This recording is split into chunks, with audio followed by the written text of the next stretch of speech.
let's talk about that for a minute. You could take it a That way step you can- further. It's a male fantasy. I want to say it's Chicharone. Can't believe It's, I don't look like Bane anymore when I'm going to be talking. I swear to God, it felt like I was drinking this beer for 2 hours.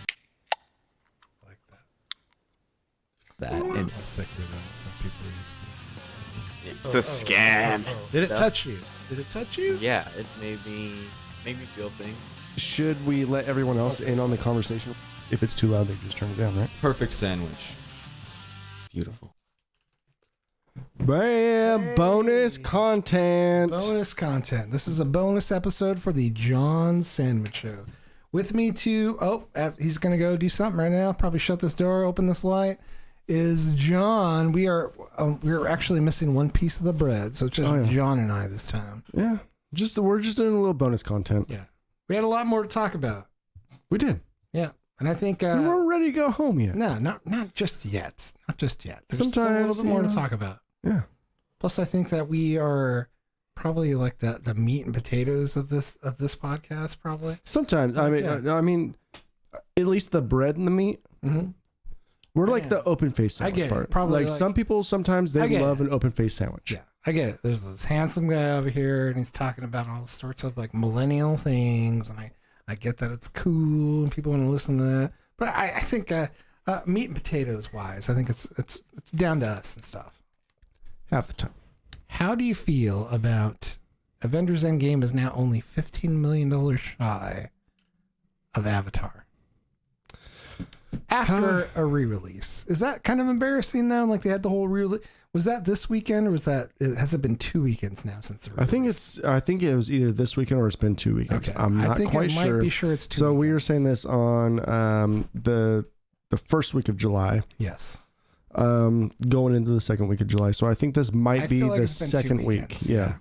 And they're still 15 million shy of taking that Avatar. Are they going to take it, you think? Projections are no. Yeah. I don't think so it's going to. Are they, how far are they? 15 million? 15 million behind. So last time I saw they were about 30 million. So they've cut it in half. This is the re-release. How long were they re-releasing? Did they only say like 2 or 3 weeks? I think 2 or 3 weeks. I think so. They only have one more week. Yeah. One more week. Can they do it in 1 week? Without probably save for like a big nerd drive to get people back in the theaters, I don't think they're going to do it. There's just a lot coming out right now. Valid effort for sure. Yeah. I mean, they have Spider-Man coming out, of course. Yeah. So it's not going to be. But do you think that kind of ruined the premiere of Spider-Man with having all this release and the re-release of Avengers? It's like, did people kind of forget about the Spider-Man release? I don't know. I think there's more of a pull, and it's like kind of, I get it. Like I get like the whole drive to that this should be the biggest movie of all time, and I mean.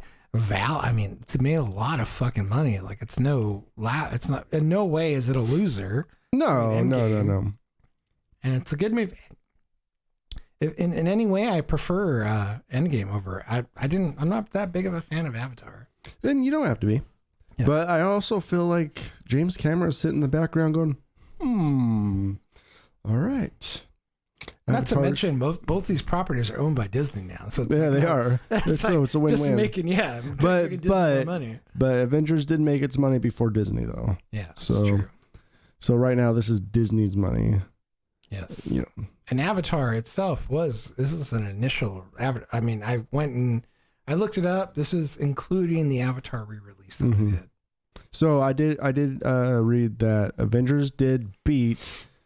Avatar's initial release, yes. But not the re-release. Not the re-release, yes. I don't know. Well, do you feel like Avatar 2 is going to come close to any of this at all? I don't think. I think that Avatar's time has come and gone. Yeah. I don't see a set. I know they're planning like 6 more movies or whatever. Something like 5 more movies, yeah. I don't see them being as big. And I get like going... So I think he's making them consecutively, like he's making them all at once right now. Yeah. I can't imagine what that costs and shit, but I hope that it does the same amount of money. I guess I just don't see it. It was like a really phenomenon. Like I don't really understand it, but I talked to my girlfriend who is a huge Avatar fan, like totally in that world, borderline. I am going to commit suicide because fucking Pandora's not real. Like, it seems like she was like right there with it. Like, I want to be there. I want to live in Pandora. Yeah. I feel like that maybe because I didn't see that movie in 3D and the way it was meant to be seen, that maybe I don't feel the same way. I wish I did. Did you see that movie in 3D? I did. How was it? It was amazing. It was a life-changing experience. Better than Captain EO. Michael Jackson, Captain EO, Disneyland. Dude, it was ahead of its time. It was the best, and still is to this day, the best 3D movie. I mean, it looks great. We have a 4K TV at home. Like, we've seen it on there. It looks great. To this day, it's still the best 3D movie I've ever seen. Really? Yeah.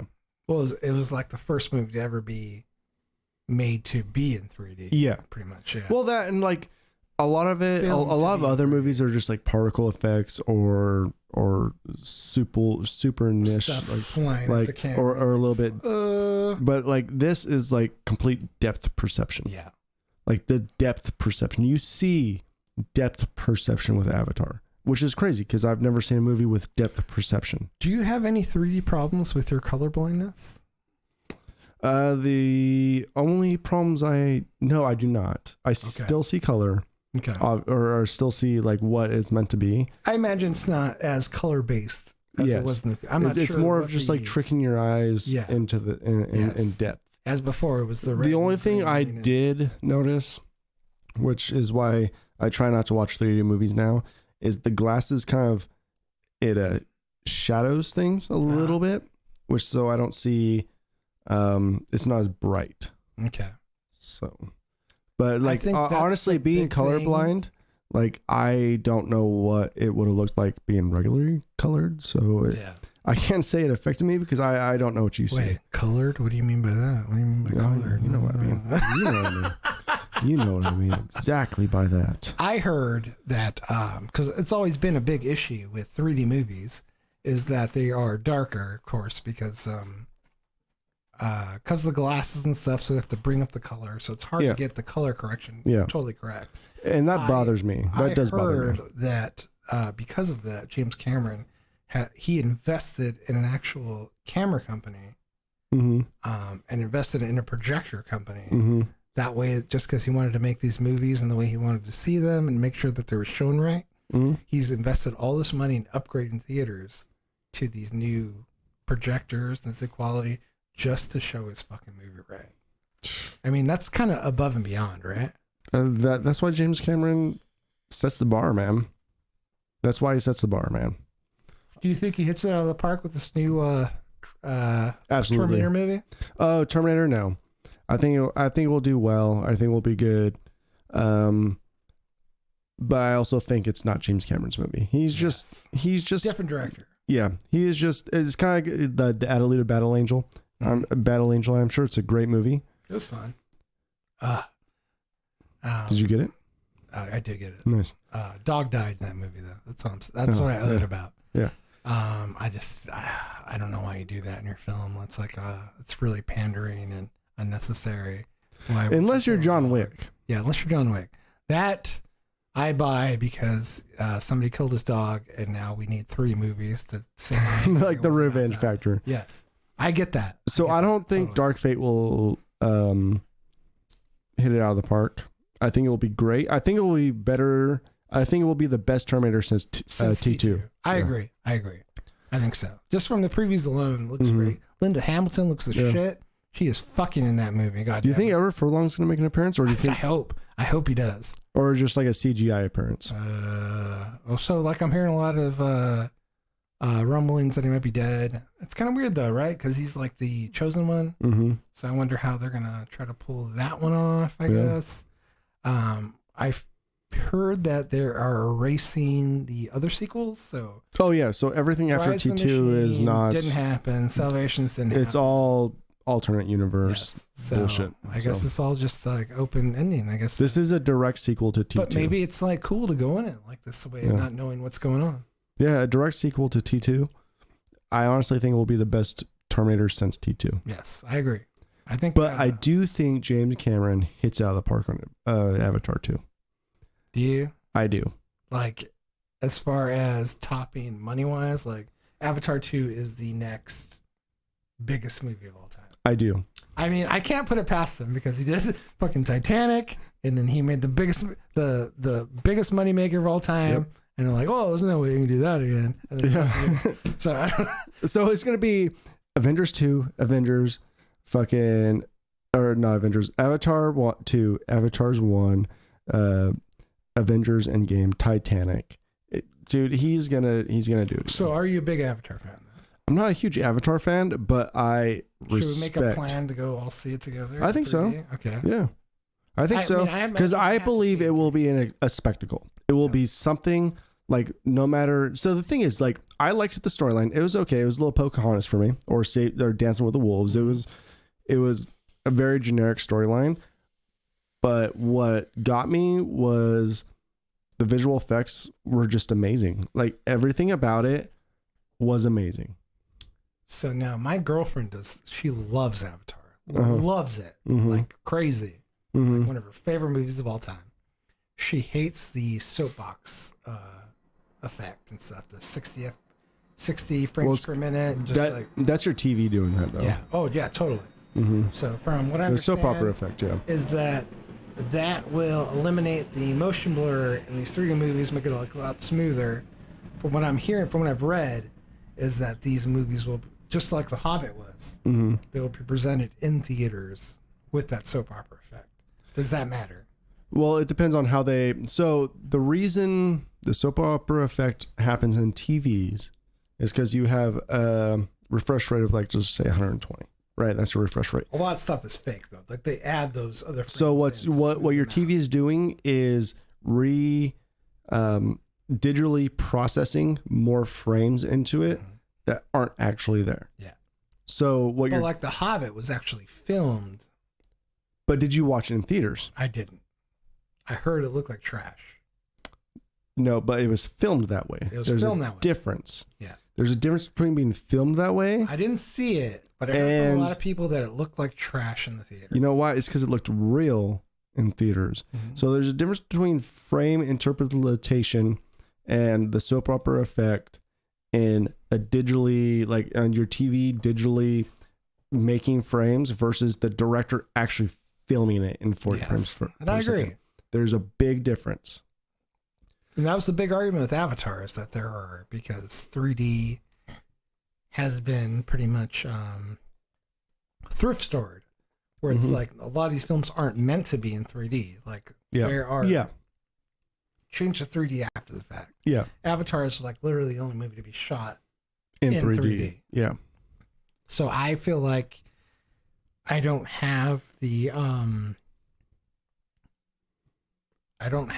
proper scope of what I don't think you do is to be in 3D. I've only seen stuff shot in 2D, and it was all particle effects, right? Yeah.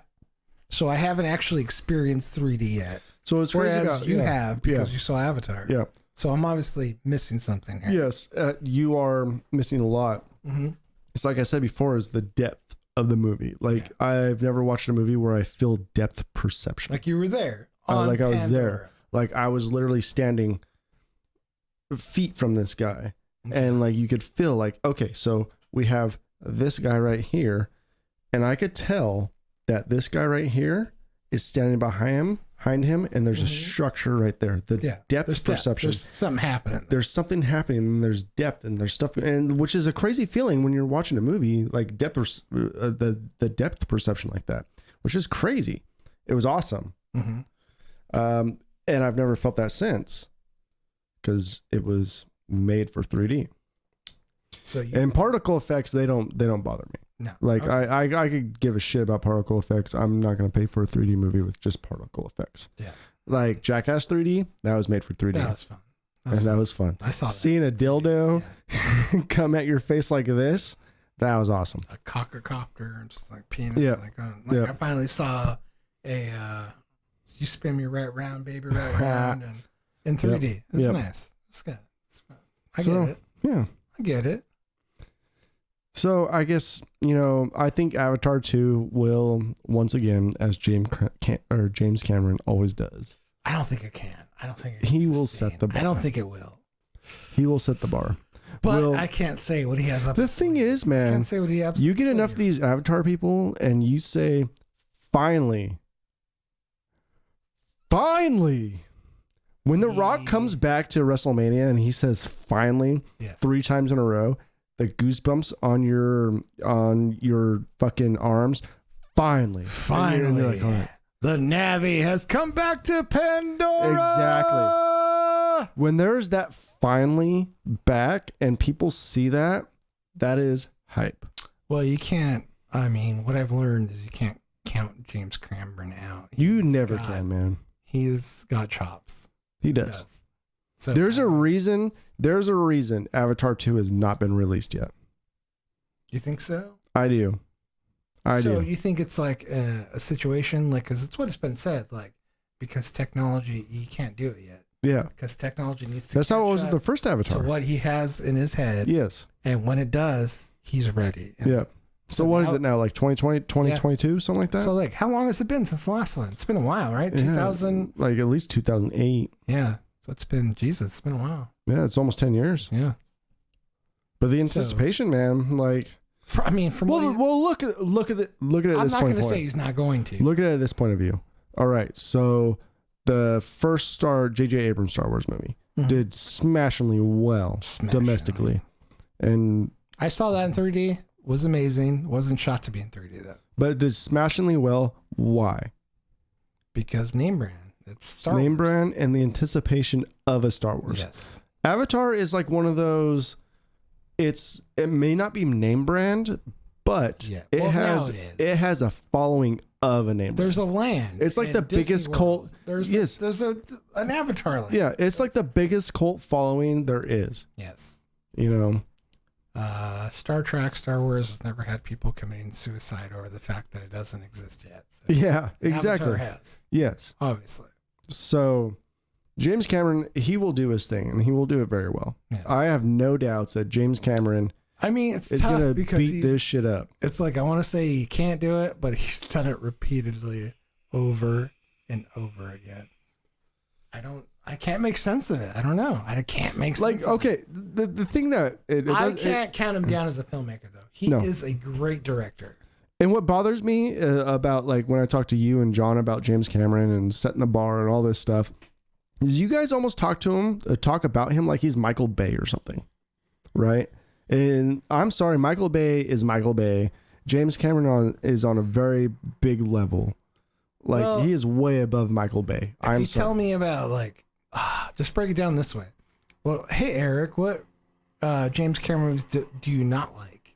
I'm just like, oh, well, I was lukewarm about Avatar, but every one of his other movies have been fucking amazing. Like, that's the way I feel about him. Yeah. So I don't know what it is about James Cameron, like, wanting to beat this thing, and maybe just like his glum. Maybe it's just because he's so good that you almost want the underdog to win. Yes, like I almost want to. I want to see somebody, because he seems like, like when he went and won the Oscar for Titanic, it's like, I'm the king of the world. Yeah, he was though. Yeah, he was. And like, when you break it down, Titanic is a fucking superb movie. Very much so. I love True Lies. That is a superb movie too. Terminators, both of them. Great. Aliens. Like, the dude doesn't make bad movies. He doesn't. That's why he doesn't make bad movies. It's tough. So why do people put him in the same vein as Michael Bay or Michael Bay though? It's not fair. Because Michael Bay is shit. Yeah, Michael Bay is shit. It's not fair. And even like, I don't see what a lot of people see about Avatar, but I liken that up to the phenomenon of it is the 3D. Break it down though, it's not a bad movie. No. Avatar movie is not a bad movie. It's not. It may be a rehashed movie. But it's not a bad movie. It's not a bad movie. But how many rehashes, how many truly original movies are there? There's not very many. It's true. And he was trying to tell a story there, and I think it's more about, with Avatar, it's more about creating this world in which he completely succeeded in all of that. Yeah. Yeah. So bravo, James Cameron. Great job. So, saying all that, does the new Terminator movie hold up? To what though? To I guess the James Cameron stamp of approval in his other movie. I will say this, but it's not fair to say because it's not directed by James Cameron. I will say this. I will say it holds up to Terminator. Okay. And that's all. Other movies that it's tough because the other movies haven't been good, so it's like not. Yeah. I will say it holds up to Terminator. I will say it holds up to T2. And True Lies, you know, like I'll say it's True Lies is a fucking great movie. It's great. It's amazing. I will say Arnold. I know a lot of people are kind of like weird about Arnold. Like, dude, Arnold Schwarzenegger is a charming motherfucker. Yeah, he is. I heard he's. I've had a couple of friends that went to Sun Valley and skied, and were on the same ski lift as Arnold. And they just said he was the most charming man. For sure. And like spending like the 10, 15 minutes they had with Arnold, he was just like a straight up, very genuine, nice guy. Awesome, humble. I think they bought him like a couple day passes and shit, and like really? some food and stuff. Like just of course he did. Just a good guy. Just a good guy. Totally good guy. You know, just like an amazing, like a pleasure to be with. Like, oh, this is Arnold Schwarzenegger. Oh my God. You know, like I guess he was just a fucking pleasure. I feel like most of our 80s stars are like that, just a different caliber. Except Steven Seagal. I heard Steven Seagal's a piece of shit. I did hear that as well. Yes, yeah. But like Sylvester Stallone, I have like a weird affinity towards Sylvester Stallone where I respect the guy and I love him and I wish he was my dad. Yeah. Like I feel like he's like just this greatest guy. He gives that speech in Rocky Balboa, which is like, you know, it's like fucking it's not about like fucking about getting hit. It's about like how hard you get hit and still get up. Yeah. Like he's just like a motivational fucking person. One of my favorite movies of all time is fucking seriously First Blood. The first Rambo movie is so goddamn good from start to finish where I can just seriously turn that on any time of day. It is such a good goddamn film. That is my avatar, is First Blood. Put that movie in fucking 3D. I'll go see it fucking 80, 90 times. Okay, so has the new Rambo just it's not out yet. No, it's coming out though. Yeah. And I'll be there. The last Rambo movie he made was really great. It was really good. It was really good. And even like I even like the Creed movies. Like this guy, Sylvester Stallone can't do any wrong. Like even his movies that are like, the only wrong he's done is Rocky. What was it? Rocky 5. Rocky 5, yes. Even that's not that bad. If you go back and see it, it's not that bad. So Rocky 5 is when he's older, right? Yeah. And he fights. I wish he would have died. Yeah, that probably would have been right. If he would have died right there, that would have been Oscar winner, best movie of the year style. It was good, man. And I'm pretty sure. Like I read somewhere that like Sylvester Stallone actually wanted Rocky to die in that, like fighting. I think it's correct. Yes. But the movie studios would not allow Rocky to die. I thought he was going to. In the last, he should have, man. Movie. That would have been a tearjerker. Even in that first Creed movie, like they had him having cancer, but he still he made it. No, there's still more Rocky. Yeah. There is more Rocky. We'll see what happens to Rambo. He might kill Rambo. I don't know. Looks pretty treacherous. The trailers. You know, sometimes you need to kill off your most famous characters so you can move on. You do. You know, like, how'd you feel about The Expendables? I watched the first two. I think there's 3, right? It's 3, yeah. Yeah, I've never seen the third one. First 2 was good. Second one had Chuck Norris in it, right? It was either second or third one, yeah. Arnold was in there and Bruce Willis was in there. How do you feel about this? Old. They were all making fun of their age. There's a fight scene with Jean-Claude Van Damme. Yeah. He was there. Yeah, he was the bad guy, right? Yeah, it was golden, dude. I love those movies. I'm going to use the bathroom real quick. All right. You take it. Talk about Expendables. You want a refill or are you done? Yeah, might as well give me a refill. Yeah, I didn't mind The Expendables. I thought, you know, what I really did like about The Expendables was just the classic 80s action was awesome. It was very predictable, very punchliney, very campy, and that's awesome. I love good campy movies. Good campy movies, give them to me all day, you know. It had the 80s punchlines, the I'll be backs, yeah, whatever it is. It was great. The Expendables, they were fun movies to watch. Yeah, back to like what Eric was talking about with like Sly Stallone. He really doesn't make too many bad movies. Sly usually does a pretty good job of making sure his movies are what they are. Good action, heartfelt movies. You know, like the Rockies are good. I do wish Rocky would have died in Rocky 5 though. I'm excited about the new Rocky or the new Rambo. That'll be fun to watch. Yeah. What do you guys think? What do you guys think about the new Rambo and how Sly Stallone has done throughout his movie career? He's still buff as shit, man. He's like 80 years old. What, 75, 80 years old? Still rocking those muscles like no other. I hope I am in that great of shape when I'm that old. For sure. For sure. So guys, got a story for you guys. So I was working on my Jeep the other day. I think it was last week. Last week I installed a new hoist on the Jeep, and I didn't install it properly because I installed a 2x2 instead of a 2x4, and it wasn't a stud. So it blew out my whole window of the Jeep.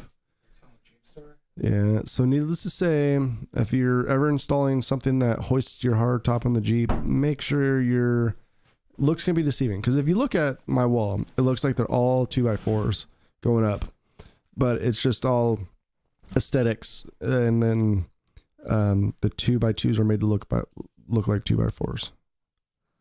So I installed it on one of those 2x4s, which were 2x2, and lifted up the hoist, and 2x2 fell into my window and cracked and totally shattered the Jeep window.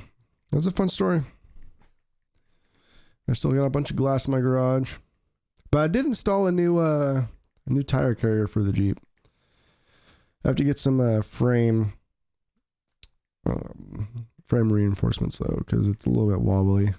The 35-inch tire is a little bit heavy for the even for the tire carrier. So I don't know. Let me know if you guys have any input on that. I'm probably gonna take it to 4-wheel parts and have them do some work on it. So how old's that Jeep anyway? 27 years old. Okay, so you can't just walk into a AutoZone and say like, "Hey, can I have a window for my Jeep?" No, I have to special order that shit. I have it in the back. Yeah, I have to special order it. Kind of a pain in the ass. But you know, that's the price you have working on a classic. Because technically, it's a classic, man. 27 years old. That's an old car. Oh, for sure, classic. Good news is there's a lot of aftermarket parts for it still, so it's there's no shortage in that. What's like your favorite? Like, what's your dream car or favorite car, or like what you would have? Are you a car person at all? Actually, like, are you just a point A to point B type, or like sure. what is like your like if you could have a car or a truck, or what would you be driving? 1958 Ford convertible or a Mercury and stuff. Just I like the old muscle cars. Yeah. Nice. As far as like so you're old classic guy. I'm old classic guy, I think. Yeah. Like if I had a choice and stuff, obviously I don't because they cost a lot of money.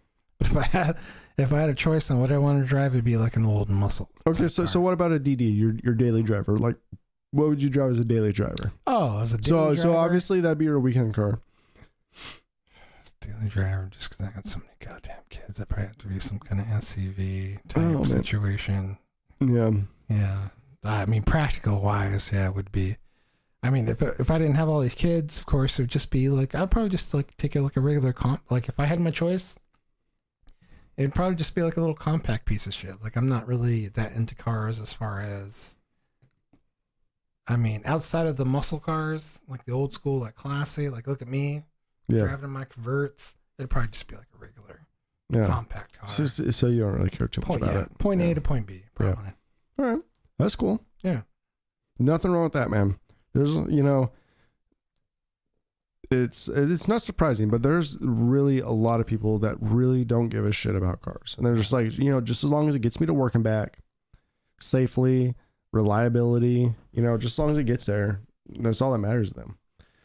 So I'm driving like one of my dream cars. Like I love the Jeep. The Jeep. I love my Jeep. There is nothing better. During the winter, you put the hardtop on, During the summer, you take the hardtop off. Has a lift. Has some big tires.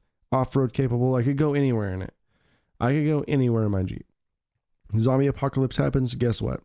There's a lot of Hondas out there that ain't getting where I'm getting. You know, I love my Jeep. It's a great Jeep too, man. Well, I think honestly, I feel nothing screams America more than a Jeep. During its, 75 plus years, Jeep has hasn't gone very too far from the tree. Like the apple has not fallen far. Like 1941, Jeep, storming the beach in Normandy, that is America right there. Yeah. America. You know? America. That is America. And the apple hasn't fallen too far. It's pretty much practically the same car, minus the 4-door versions. It's gotten a little bit more modernized, but like it's practically the same car than it was like in 1941, which is awesome, man. You know, the windshield still folds down. All the doors still come off. You know, it's still off-road capable as hell. Like the top still comes off. Like how awesome is that, man? Oh, totally. You know, like that just screams freedom. Doors come off, top comes off. That you could take the whole windshield, put it down. It's like that's freedom. It's the closest thing you'll get to riding a motorcycle without riding a motorcycle to me. You know. Okay, just checking. Checking on bath times just to make sure everybody bathes. Oh yeah. Did you let Emily know that you're extra innings? I let her know that we're doing an extra episode, so we're just gonna order pizza tonight. Oh, okay. Yeah. Is that cool with Emily? Oh yeah, for sure. She doesn't mind? No, so the original plan today was to go see a movie, and then I don't want to get you in trouble. Oh no. The original plan was to go see a movie and then go out to dinner, but she was like, I was like, oh shit, I got the wrong movie. So I'm like, we won't be able to go out until these are the times that the next seats are available, and then we can go out to dinner after that. And she was like, that's too late because I'm gonna get the kids into bed at a certain time. Yeah. So she texted me right now and she's like, hey, like, so we're not going to do the movie, but can we still do, I don't want to go out to dinner either. Like we need to either like figure out something to make for dinner or to order in. And I'm like, well, just fucking, I'm doing this right now. Yeah. And I want to do this. So why don't I'll pay for like pizza and order it. So I was like, hey, I'll order some Romeos and stuff and send it over there. And she's like, well, don't do it yet because everybody's like doing their own thing, getting showers ready and stuff like that. She's taking care of all it. Yeah. She's such a good girl, dude. Like she's fucking taking care of everything over there. That's good, man. Yeah. It's amazing. So like I'll pay for her to the pizzas tonight and like she's taking care of everything else. It's like such a good dynamic. Oh my God. That is good, man. If I was like in my old relationship, I'd be like fucking getting shit right now. Yeah. About what an asshole I am and for hanging out with my fucking seriously best friend like that I love to be here with and to podcast with. And I'm so glad that you invited me on this journey with you. Yes. Because this is great. Yes. Dude, this is a journey, man. It is. Podcasting's awesome, man. I love it. Well, you know, like we said in our last episode. It's nice because we can control it, right? Because we don't have like fucking 2 other people here, a singer and a guitar player, like trying to tell us how they feel about it. We can just control it on our or how to play or what to play or like no, you know? do it like this. Yeah, fuck you. Okay. Well, can you do this? I want you to do Wait, hold on. Wait. Wasn't I just doing that same fucking thing? I'm the goddamn drummer. Fuck you. Yeah, no. You remember that shit, man. I did. That shit used to piss me off. It's like, wait, hold on. So you're telling me to play the exact same thing I'm playing, but with a more boom. It's like, right. That guy's a sweetheart, though. He's going to invite us out to... I'm not talking about him. Oh, okay. Yeah, there's others. Yeah, I'm talking about others. There is a lot of others. I love that guy. I am excited for Argentina, though. I am excited, too. Or food-wise. Food-wise, for sure. We had to put up with a lot of shit in the band days. Yeah, I told my manager about our Argentina trip, and she's fucking excited about it. Really? Because she lived a year in Argentina, and she's like, I am so jealous. She loved it. She loved going to Argentina, just like the food. I'm excited about it because, like, from what I hear, like, weddings down there, they're not just like this small little local gathering. It's like fucking community driven. Like fucking whole pigs getting roasted and shit. I watched a couple videos on fucking YouTube. It's huge. Like it's an asada thing. It's like a whole event. Yeah. Of like shit getting cooked and oh my god, I just want the food, man. The food, the booze. I just want it all. It looks so delicious. Like I plan on booze wise. I'm planning on going there and getting lost. I don't know if I'll ever come back. Why? Yeah. Good luck raising yourself, kids. After I go to fucking your people. Yeah. My people. I gotta go home to my people. Your people. Sorry. Dude, I'm excited about going, man. Seems fun. You have your passport up and ready? Not yet. I gotta go. You should probably start doing that. I've been trying to do it for like the past, and I haven't. It's only $130. I just want you to know. How long does it take? I'm going, whether you go or not. So if you don't end up going because you don't have your passport, I am still going. No, I'm going. You know. I am going. All right. It just seems like a cool thing to all do us, and like fucking we're brothers. It's like a nice little period on our point in times in life. And I think so. I think I might try to bring some mobile podcast gear. Oh, that'd be great, dude. We should totally podcast in Argentina. Yeah. At least like vlog the whole time we're there. Yeah, like, vlog and then do because I could bring like this, and just hook up the computer, hook up one mic, and then we could just. It probably won't be. Actually, I could probably bring that camera. Yeah, we'll be fine. We'll just do like a. We'll be fine. We'll do it. A cool couple hour like Argentina while we're eating some amazing food. We're eating empanadas. God damn. Holy shit. We're actually going to, me and John Man are going on a date this next weekend. Yeah. And hopefully, I think what we settled on is that we're going to go do empanadas at the Twisted Cuban. Yeah. Hopefully. Yeah. We'll see. The Uber date, right? Yeah, Uber date. So we got an Uber date going on, which means none of us are driving anywhere. So we're going to Uber to your house probably? Yep. Uber to my house. And then we're going to take Uber. care of it. We'll go, and then I'll take care of the Ubers to us, because once we get down to Woodinville area and that Twisted Cuban, it's all walking distance, right? Yeah, all walking distance. We can totally do wineries and the Twisted Cuban empanadas place. There's the Hollywood Tavern down there too. Nice. That does an amazing boozy milkshake. Ooh, I like boozy milkshakes. To die for. So we should do that for sure. We're gonna have a good time. Yeah, this sounds like a great time. Yes, it's gonna be a great time. And we can talk about James Cameron and how he's not going to top what he did before. And I'll convince John Man that he's living in a dream, in a fantasy. Dude, you just don't have to convince me. You have to convince your significant other. I gotta convince society pretty much because everybody feels differently than what I do about Avatar. But Avatar's imagine me going into Avatar though, and like being totally won over, and then all of a sudden I'm the bigger Avatar fan out of either of you. Avatar's kind of like Harry Potter, even though Harry Potter has a very big community and a lot of movies and books to back it. Avatar's the same way, man. There's just people that love it. Yes. And need more of it. Mm-hmm. And it's not going to go away. No. Until... Is it Harry Potter status, though? Is it really that big? It's one movie. Dude, it's the biggest... Obviously, it's a land now. It's the land. Dude, it is the biggest movie of all time. It is that big. I guess that's true. If you could say something, it's probably a little bit bigger. Probably. You could probably put all the Harry Potter movies together and probably the books, and it still hasn't made as much money as Avatar. There's people that killed themselves because fucking Pandora's not real. It's like, it's it's become a cult status. It's beyond cult, man. It's a way of life. I guess so. I will say though, with Disney World, they have the Avatar land open up, and they have because you go to Disney, you get the Disney ears. Mm-hmm. They have fucking Pandora ears. That's cute. Oh, that's cute. I'll totally throw one of those on my girl and go to town. Dude, see, I need. So what was it? 3 years from now, I'm going to Disney World. So that'll be a fun time. That's our plan, is to take the kids to Disney World and do like a week out there. So when you guys plan on that? We're planning on it for next year. I don't know if it's going to happen because her sister's getting married next year. So we have to plan out a trip to Boston. There's something else going on next year. Oh, wait. Argentina. So Argentina, and then the wedding in Boston, Probably not going to make it happen next year. Maybe the year after that. Yeah. Yeah. So I got to know, since I'm looking at it right now, and this might be a very silly and probably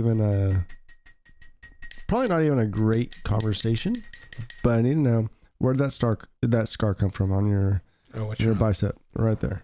Oh, that's where Emily beat me. No, anyway. So this summer so it's recent. Yeah, it's recent. Not too recent though. So I had the same scar here and it's completely gone. This one did not go away for some reason. Yeah. But the same scar. So what it is that this summer we subscribed to a pool, or we have the community pool. So that's where everybody goes. Before that, we had a Doughboy, and I set up the Doughboy pool, and I did it. And at one point, I grabbed both. I was like, it was leaning over because the land wasn't completely level.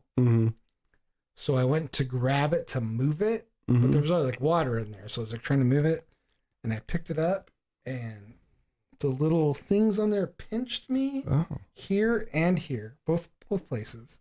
That's quite the scar, man. Yeah, left a mark, and like when I pulled it off, oh my god, it was bleeding too. It was like crazy. No, like with that size of scar, like I could see how it would bleed. Yeah, and this one right here was just as deep as this one. For some reason, this one was like you can't even see it. This one just won't go away. It's like horrible. We were talking about this today too. Horrible, just like that's a nasty looking scar, man. But yeah, it's from the it's just from the pool, huh? How much time do you got, man? Pinched me. Oh, I have forever. Like I'm buying dinner tonight, so they can't tell me anything. Well, you let me know when there's. I will when you're done. In about an hour or something. I will buy dinner and I'll have it sent over there. It'll take about 45 minutes and leave after that. But feel free to kick me out before then. Oh no, dude! I have nowhere to be. I'm just making sure that I'm not getting you in trouble. I just want to hang out. No, we're fine. You know what I mean? I'm one of those friends, you know. I was supposed to leave an hour earlier when we had Spider-Man, but now we don't have Spider-Man. No, there's no Spider-Man. There's no Spider-Man. Fuck Spider-Man. What if that's where John went? Where did John go, by the way? Where did he go? Does I don't know. Like, subscribe. Did it seem like John Thurston wanted to go home? Like in the last episode, did it seem like he just did not want to be here? Subscribe if you feel the same way. I think he wanted to go work out. Yeah, I think he is really into his body right now, and I totally agree. Well, you know what? I have to be more into my body. You know what? I know what it is. He wanted to go play video games. That's true. He did just get a brand new awesome computer. Yes, that's amazing. That thing is awesome. Here's my question. So if I am going to be working out every day, which you are, which I am. If I were to run and like I have it all, like I have like a nice elliptical machine where like you can plug in, you wrap a thing on your wrist and tells you like exactly how many calories you're burning. I do it.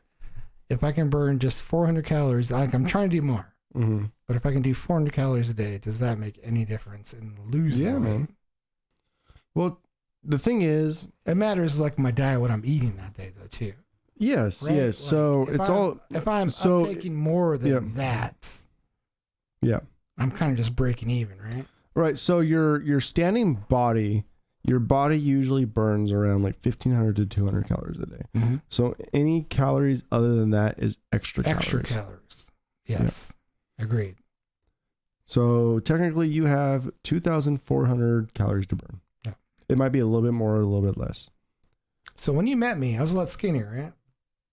Yeah. I have a thyroid problem and the medication that I'm taking is a weight gaining type thyroid. So I have to like counterbalance that. I've gained a lot more weight in the last couple of years than I've ever had on my body before. And like, I do like notice a difference and stuff. Like I notice like a mobility difference where I'm like, sometimes like I get more tired out more than usual, or like I don't feel like as expandable, I guess. Like when I'm doing something, like I can definitely feel like there's a difference there. And I don't like it. So I'm trying to like counterbalance it, but it's tough because the medication I have on is a weight gaining medication, so I'm like fighting against that. So what does your doctor recommend you to do to lose weight? I think that's what just the exercise. Just exercise. Yeah. Well, the thing is, if you're gaining weight, any exercise is going to help you not gain the weight. Yeah. You might not lose weight, but you won't gain it anymore. Mm-hmm. Does that make sense? Yeah, totally. Well, before I have a thyroid problem. Mm-hmm. Before I had a hyperactive thyroid where I was burning stuff, so it wasn't as hard to kick the weight off. Mm-hmm. So I did radiation therapy where it pretty much killed my thyroid. Uh-huh. So now So why'd you have to do that? Just because it was super hyperactive? Yes, so it's super hyperactive. And you were losing too much weight? Yeah, they recommended me doing that. Mm-hmm. And so I went and did it, and they told me that I should correct it so it was normal. Uh-huh. But there was like a certain risk into killing your thyroid altogether, mm-hmm. which would happen to me. So now I have to take medication to bring my thyroid back up. Mm-hmm. So now I had an overactive, now I have an underactive. Okay. Which causes me to gain more weight now. Okay. And then the medication that I'm on makes me gain weight too. Yeah. So like I'm like fighting against that weight. You're just fighting against a little bit of everything. So like what was... And I don't want to be fat. Like I've never been fat in my life. Well, you still look good though. Oh, thank you. I mean, you've gained a little bit of weight. Like I'm still like I'm thin in my arms and I'm thin in my legs. It's like upper body. Yeah. Which from what I read in the threads, that's what it is. You just gain it up here. Yeah. Like totally. So what's like the reverse effect? Like let's just say you have underactive thyroid. Let's just say I had underactive thyroid and I would have went to the doctor like that. Would they given me medicine to make me like a neutral thyroid? Like yes. They give you medication to up your thyroid. So it's more normal. Mm.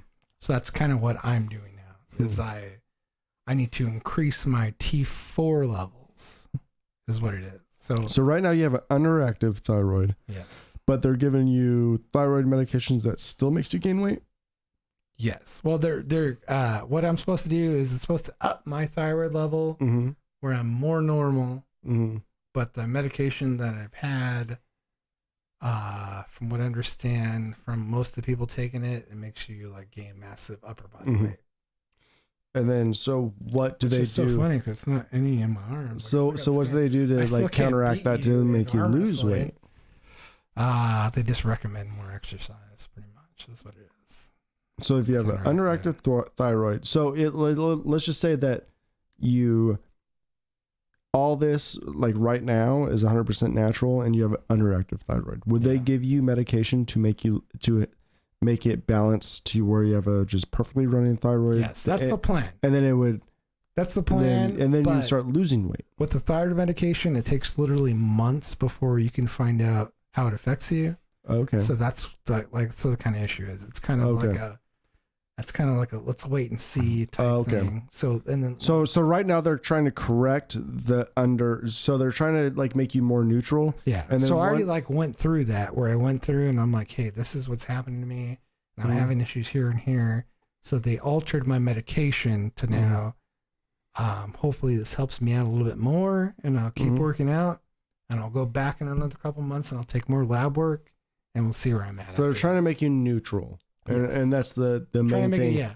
And then once you're neutral, like a normal person. Once you're neutral, they can figure out if you're overactive or underactive, and then try to like get your medication there. So are you gonna have to take medication forever? Or it sounds like it. For at least the plan is that when I regulate my is it easier thyroid, I will have to I won't have to take the blood pressure medication anymore. That's always been a big issue for me is blood pressure. All right, so the thyroid causes high blood pressure. So because you have an overactive and you were super skinny, you were overactive thyroid. Yes. It caused bad blood pressure. Yes. And that's why you're on the medication right now. Yeah.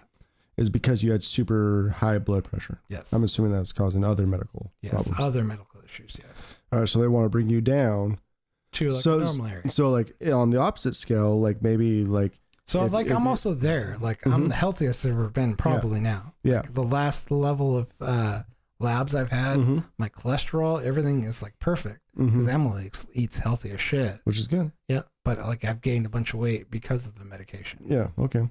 So now as soon as you're more neutraled out, they'll start. All right. So now you might be a little bit under. So we're going to give you this medication to kind of level you out, and you might start losing weight that way, or Because John, man, like his girl takes the John, me? Yeah, yours. Uh-huh. She took the what was that weight plan? She did like Omni. Omni, yes. Yeah. So that we got an Omni, and I got an Omni at one point too. Mm. But this was before I was like regulated on the thyroid medication. So she did an HGH diet. When I took it, I got down to like HG something. Yeah, I'm like 6'3". And then when I took it, I got down to like 160 pounds. I was like the skinniest I've ever been. Yeah. I look great, by the way. Yeah. Great. Mm-hmm. But like, I don't even know, like when you were doing that, like, I don't even know why you're on it. I mean, right? No, I wasn't even that bad. Like even looking at pictures of myself back then, now that what I'm at now, I was like, oh my God, I should appreciate it all those days. Yeah. But no, I look great and stuff. Like when I got in the Omni stuff, like, but I guess it's like, I don't know if I can get back on it because of my thyroid. I think I was kind of weird being on it before, but yeah, I guess I just have I have to concentrate on keeping my thyroid right. And so can it's you like do a like balance. So can you do like the keto diet to where it's just all protein and no carbs? Yes, I could. Yeah. So I think that's what it's about. I think it's about altering my diet a little bit more. Keep working out. I figure as long as I'm burning 400 calories a day, I should be fine. It's something to not get because I just don't want to be like a big obese man. That's all. Yeah. I burn about 700 calories a day. That's what I do. Nice. Okay. So this is just 400 calories just from the workout. Yeah. So like doesn't count what you do throughout the other day. Yeah. Yeah. Because I have the I don't have like the Apple Watch, but I do have like a little Fitbit thing that I keeps count. Yeah. Stuff like that. So I think I'm pretty good. Just keep it going. How much steps do you usually in a day average? Let me see. A little bit quiet because we're both looking at our phones. We're looking at our phones. How much do you do? Let me see. Apple Health. I got it all on Apple Health. Hold on. Here we go.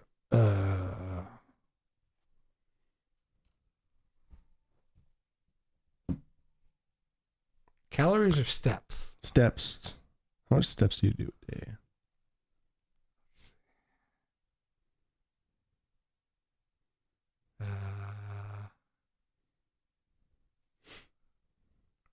I don't know about this. If this is average, it's pretty good. 5,644 steps. All right. So I do about 15,000 a day. Dang, son. Yeah, because that's only like 2 miles. I do about 15,000 a day. Yeah. That's pretty good. 15,000. Yeah. That's pretty good. Yeah. Walking around. Yeah. Cheers. Well, that's what it is, man. Fucking this guy. We have like a little thing where we every now and again. It's not a challenge or anything. It's definitely not a challenge. He beats me every time. Oh, what? Yeah. But we do like an arm wrestling thing every time. And like fucking, from what I understand, he says it's technique. I feel like I study up on the technique and I still don't win. It's because I've been doing the technique for years. You want to do it like, can we, prosperity? You ready? Yeah. I'm going to put my beer over here though. I'm going to give you guys an example real quick. Here we go. Just for you guys listening on the podcast, we're about ready to arm wrestle for a second. Yes. Can you describe what's happening this whole time? Can you can you navigate what's happening here the whole time and what you're doing? Yeah. Like your technique. Yeah. Your technique. So my technique is just for our viewers. For one, I like to get a strong straight arm. I don't like to bend my wrist at all. He's giving up all secrets right now. I like to get a strong straight arm. Right? For those of you who don't know, this grasp right here, it's fucking ironclad. This is like, oh my God, I feel like this is a machine. This is Terminator. Terminator grasp right here. Does that even fucking, that's scary? So this is normal. I'm squeezing your hand right now. But I'm like making a effort to squeeze your hand. I am not making an effort. No. This is just you. This is just me. This is just resting squeeze hand. This is just resting squeeze hand. Does it feel like I'm? It feels like you're like trying to intimidate me right now. Hold on. No. This is just me. This is just normal resting. This is good content right now. This is just resting bitch hand. Okay. So I like to keep a straight hand. You can do this way, but what I like to do when I arm wrestle is on the 3, 2, 1 go. Yeah. what I like to do is I like to bend the wrist, right? Okay. Because, you bend the wrist. Okay. And then I like to bring, so it's all about leverage. Okay. Pulley style. Yeah. It's all about pulley. So if you're listening and not watching, it's all about pulley. Yeah. See, Erik is trying to pull. If I pull in, mm-hmm. does that give me advantage? Yes. Okay. Yeah. Oh, you sound like Bane right here. Yes. Yes. Yeah. Do you feel in charge? Do you feel in charge right now? But I like to pull in, and then with my wrist. But what I like to do is I also like to bring the point of leverage from your elbow away from your body. Okay. Away from your body and closer to mine. Because all of my leverage is at my body. Okay. So I'm going to pull it in. Okay. See? I get it. Yeah. You see that? Yeah. You see how much more leverage you have? That's good. You have so much more leverage closer to your body than you have further away. So you're not going this way. No. You're going this way. I'm going in towards my body. Okay. Because all of my leverage is close to my body. That's good to know. He's giving up all his secrets, man. Yeah. So all the leverage is close to my body, but it's also quickness because once you lose that leverage, you're not getting it back. So it matters who gets it first. Yes. 1, 2, 3. Yes. In. Okay. Yes. And there is a little bit of muscle there, but once you get that leverage, the leverage is yours to lose. Yes. If that makes sense. Well, I saw like the top guy who's not even that big, the top arm wrestling man in America, and he was taking on the Mountain from Game of Thrones, killed him. Annihilated this dude who's like 2 times the size. So the person that taught me some of these techniques, he was friends at the time, the number 2 arm wrestler in the world. Shit. Okay. At the time. So see, I get it, dude. I get it. All right. Yeah. Like once you have the leverage in your hands, it's all about leverage. It's like a pulley system. Once it's there, you can't get that leverage back. You can maybe stalemate, but you can't get it back. Okay. So let's try to go fair. Let's go. All right. Show these people how to do this. So we're going to go 1, 2, 3. See, once it's there, you can't get it back. It's hard. And you can sit there and expend all your energy. I'm not doing any. That's true, man. God damn, dude. It's good. Lesson. It's all about that. Like once it's there. No, it's good, man. You know, and I've beaten guys 3 times my size. 3 times the size. Like big, very, very big guys. And I'm a little guy. Yeah.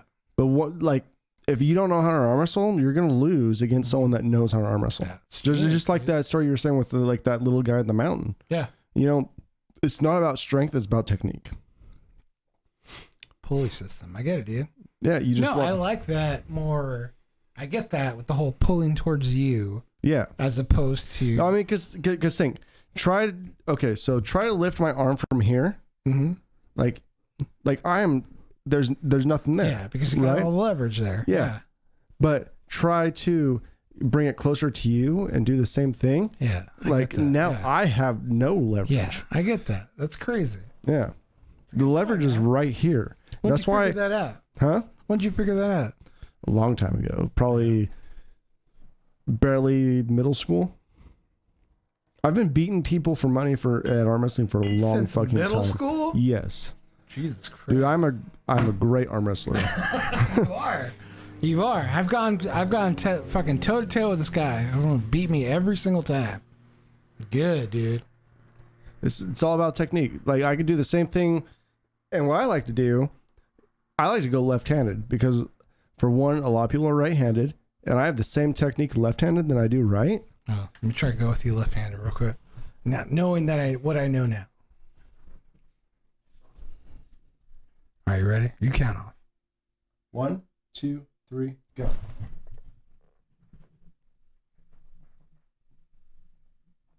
Okay, so here's what we're doing. He hasn't beat me yet. But I'll sit here all day. Got me. I get it, man. That's cool. I noticed though that you can annihilate me a lot better when I'm trying to do the other way. Like you taught me a technique today. So I feel like I can hang it there before my arm actually breaks off my body. Yeah. So that's pretty good. Yeah. It is good. Well, I think that's where a lot of people like break their arms. It's like, if you're here, I'm just gonna give up, because like all your leverage is right here. I'm trying to pull up, and that's where like you have to say like you don't want that. You don't want that stuff. You see some videos and shit. They have the snap and stuff. Like once I get to a certain spot, I'll just give up, because there's no way I'm coming back. There's no way I'm gonna come back from here, like a full extension of the arm to bring it back up into where my shoulder's at. There's no way that's gonna happen, because I have to. It's not from here to here. Like it's not like this, the full extension of the arm from where your palm is to where your hand, like if you flip over your arm, it is a full extension from the full extension of your forearm to your shoulder and then down. My dream would be to have a show where we have guest stars, like actors and stuff and musicians that come on the show, and we finish it off with them arm wrestling John Man. And like me doing color commentary, that'd be my dream right there. I think we should get JR on that level. too. Yeah, it's the next level. JR doing some play-by-play, you doing some color. That'd be awesome. That's the idea right there. I think that's where we're all leaning towards is John Man. And so we have like The Rock. Do you think you beat The Rock? I don't see why not. Yeah. Have you beat fellas as big as The Rock? I've not beaten that guy, but I have beaten a guy that's like 6'4" and like 300 pounds. Like Tom Hardy, Bane wise, that huge. Well, Tom Hardy's about the same. How tall is Tom Hardy? Tom Hardy's about the same size as me. Yeah. He just bulked up. He bulked up. Well, like same height. Like I could get Tom Hardy huge, which is kind of like, I want to be Tom Hardy huge. I mean, who doesn't want to be Tom Hardy huge? I just need to start working out, man. Because like, how much weight do you think you put on for that? Too much. Yeah. I heard he fucking fucked up his knees. So the thing is, though, I've already put on that weight and I've taken it off. Yeah. You know, like I weigh 179 now. I used to weigh 207. Last time I weighed myself, probably a little bit more than that. So I've lost close to 30 pounds. Yeah. Obviously, muscle weighs more than fat, right? Yeah. So if I gained 30 pounds of muscle right now, it'd be large. They would look like Tom Hardy. Yeah. Do you look in charge? Do you? Be one of those. Do you feel in charge? I don't feel in charge. After that arm wrestling bout, I feel like I learned a little bit though. No, yeah. I mean, but it's practice though. Like when I was a kid, I practiced a lot. See, it's not about that. See, you're focusing so much on the wrist. Look at that. It's not. I mean, I bet you have bigger arms than I do too. Gloves. I bet you have bigger arms than I do too. Oh, not forearms. Look at that. That forearm, dude. That muscle right here. That's intense. Shit. You should be proud of yourself. I am proud of myself. Yeah, good. Very. You're looking good. Thank you. I don't want to sound gay or anything, but you're looking fucking good. Thank you. Yeah, you're welcome. Even if you were gay, I would still say thank you. Mm-hmm. I think I might go get another beer. Can you hold this for 5 minutes? I can. Of course I can. Shit. I shouldn't have second guessed that. So what I learned out of this whole ordeal is that, let's see. Really, I think it's all about the get-go and stuff, like to hit it first and stuff and take that whole pulling in method on the arm wrestling thing, I think that's the way to go. Obviously. So I can totally get that. But maybe after that initial pulling, because I think it is kind of a crapshoot on who gets that initial pull-in. Because that initial pull-in is what gives you the leverage and to finish it off. So if you don't win that initial pull and they get you into that spot first, you're no getting out of that because of the gravity of the situation, I would imagine. And I think that John Man would explain it the same way as well. I think mathematically is if they get you in there, there's like no pulling out of that. I don't think, especially if you have that much power getting pushed down on there. I don't think there's any way to get back out of that. So I think if I could get that initial pull in quicker than he can and towards me faster than he can, I think I could beat him. Honestly. But we'll see what happens.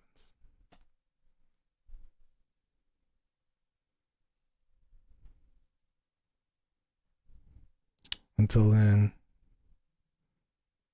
honestly, I have a nicer head of hair anyway. So let's see. What do we want to talk about here today? One thing I have to do is order some dinner for my family. So I'm going to go ahead and do that. I don't know if you guys have ever been to Romeo's, but Romeo's is a place in Kirkland. They sell terrific pizzas, salads, and also hot wings. So it's all like a pretty good meal situation. I'm going to go ahead and order that and send it over to my fams, because that's how we roll around here.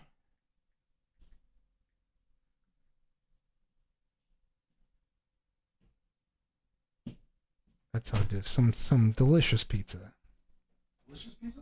Delicious pizza. Yeah. Tell them all about Romeo's. I'm about to order a pizza and send it over to my house right now. What type of pizza do your kids like? My son likes just cheese pizza, and then the other kids like cheese pizza.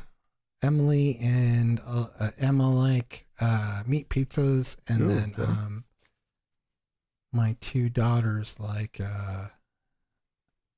which is obviously it's kind of weird, but they like the Hawaiian pizzas with the pineapple. Oh, there's nothing wrong with that. Yeah. People kind of weird about that, about what Hawaiian pizzas are. Let's see. Going to order them a... Go ahead and take it while I order this pizza real quick. Oh, yeah. Pizza. Pizza is one of those... It's a go-to. You know, I don't know... Do the Italians love pizza as much as Americans love pizza? I'm pretty sure that pizza is an American invention. I think it's, I don't think it's Italian at all. But it's amazing. Like, honestly, like all the toppings, the sauces, the cheeses, everything you get with pizza is just amazing. I will be one of the ones to say that I will eat an Hawaiian pizza with the pineapple, Canadian bacon. I eat it too. I don't mind it at all. Put a little bit of pepperoni on that too. I know people like to feel kind of weird about the whole Italian thing. It's one of those things. You know, it's one of those. I think it's one of those millennial things. To be quite honest, sure. There was never a conversation between pineapple on a pizza until millennials showed up and started bitching about pineapple on pizza. You know, really, like millennials have been the most like fucking food. Like all of a sudden, it's racist to have a Hawaiian pizza, right? You know, Jesus, lame. Like it's only a matter of time before all these pizza companies stop selling Hawaiian pizza because it's racist. I'm gonna put in my password. I'll go look at my password. I love pizza though, Hawaiian pizza and all. There's this great. There's two great actually New York style pizzas by my house. So one's Bite of New York, one's Brooklyn Bros. They both have like this. They have pizzas like in this display case, and you always buy by the slice, and they heat it up right then and there. So great. So you just like look at what's in the display. I'm sure you New Yorkers probably get this all the time, but you see what's in the display, and you kind of pick out what you want. They heat it up, and then they just serve it up right then and there. It's delicious stuff, man. For sure. Have you ever? So a lot of restaurants around here are owned by Asians, right? Yeah. And I come to find out that some of the Asian restaurants, these local mom and pop Asian restaurants, are some of the best restaurants I've ever had. Oh, for sure. Like the Philly cheesesteak place I go to, owned by Asians. Amazing. The pizza place I go to, owned by Asians. Amazing. We go to a pho place right next to the house. So good. Yeah, dude. Like, and it's like all family owned. Yeah. Businesses. Yes. Just amazing food, man. And that's what I love food. Like, that's the only reason I want to travel. I don't really care about sightseeing and all this other stuff. I just want to go so I could taste food. Mm-hmm. Like, that's the only reason I want to go to Ireland or Argentina or Britain or any other place, India. Like, I really don't want to go to India, but I would love to, like, go taste out their food there. You know? Like, I just want to go for, like I want to go to New Zealand to have some of, like their fish dishes. Like, I just want to go just to explore the food that other cultures have. For sure.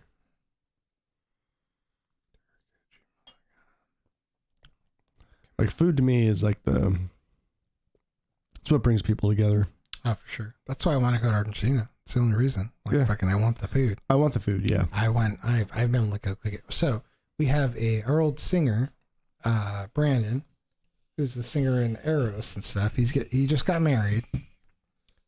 So he's officially married, but he wants to go have like another marriage for like the other family, in Argentina. A traditional Argentina wedding. Because that's where his wife's from. Yes. And I totally want to go. I've been nothing but looking up YouTube videos on Argentina, and mostly they all have to do with food. Mm-hmm.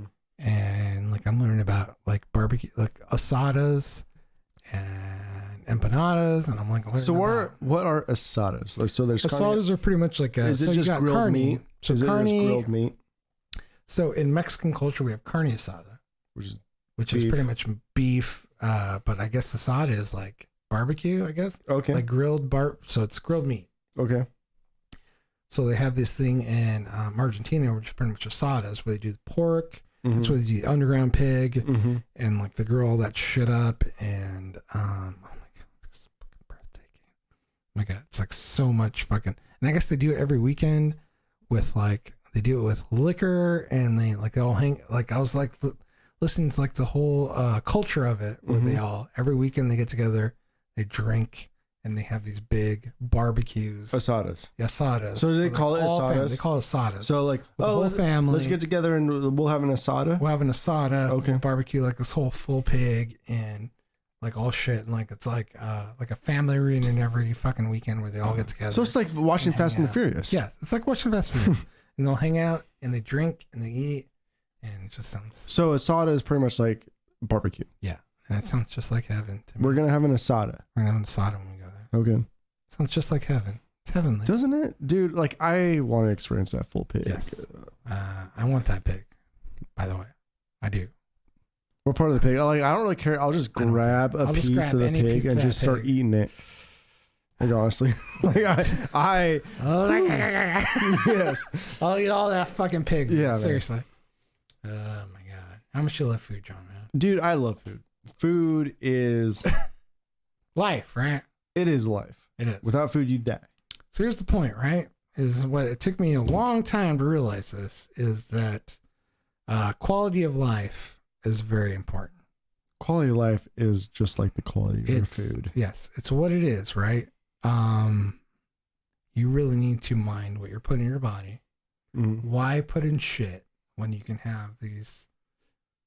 A lot of it's from fucking get with Emily and stuff, and taking me to these different eateries where food has been sometimes controversial with the duck convie, with the duck, no, that's with the duck fat. Not duck fat, it's duck liver. Duck liver. Sometimes it's been very controversial, but I feel like I've had my eyes open. And then it's called Meerpaw. Meerpaw? No, not Meerpaw. What is that called? It's called the devil's lard. Is what I've been eating. But there is something to it, man. There is something to be, just as far as quality of life, to be putting nothing but good things into your body. Good foods. Foie gras. Yes. Foie gras. Foie gras. And I feel like,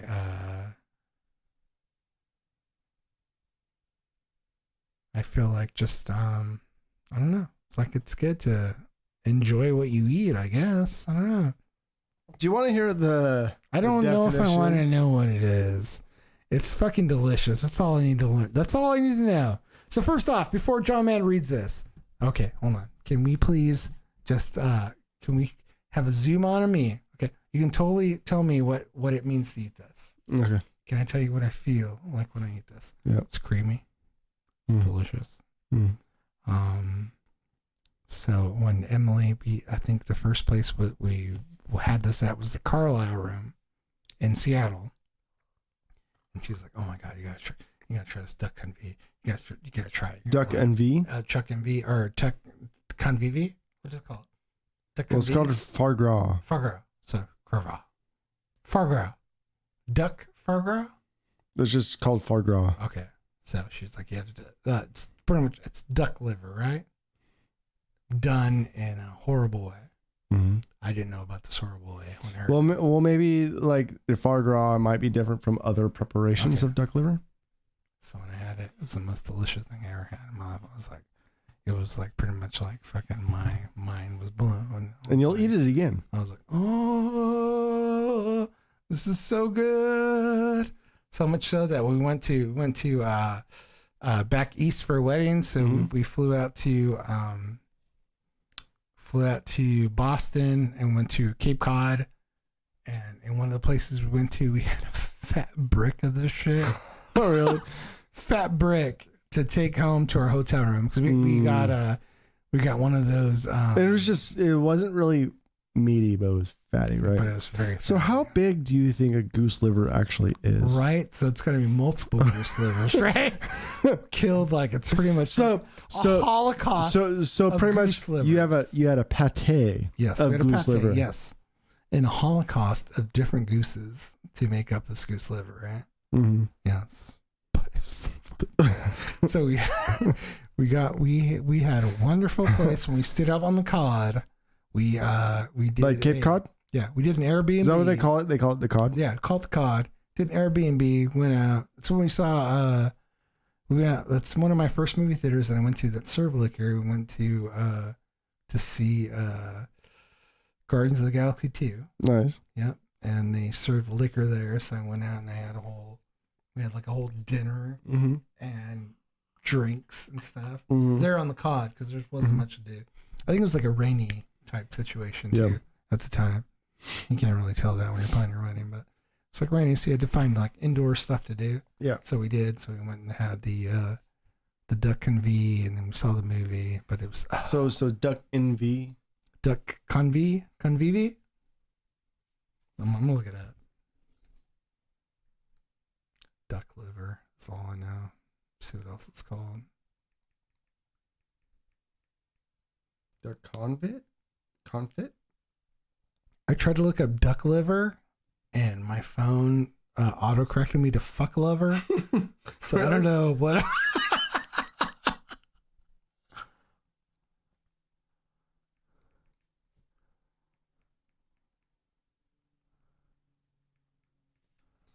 Huh.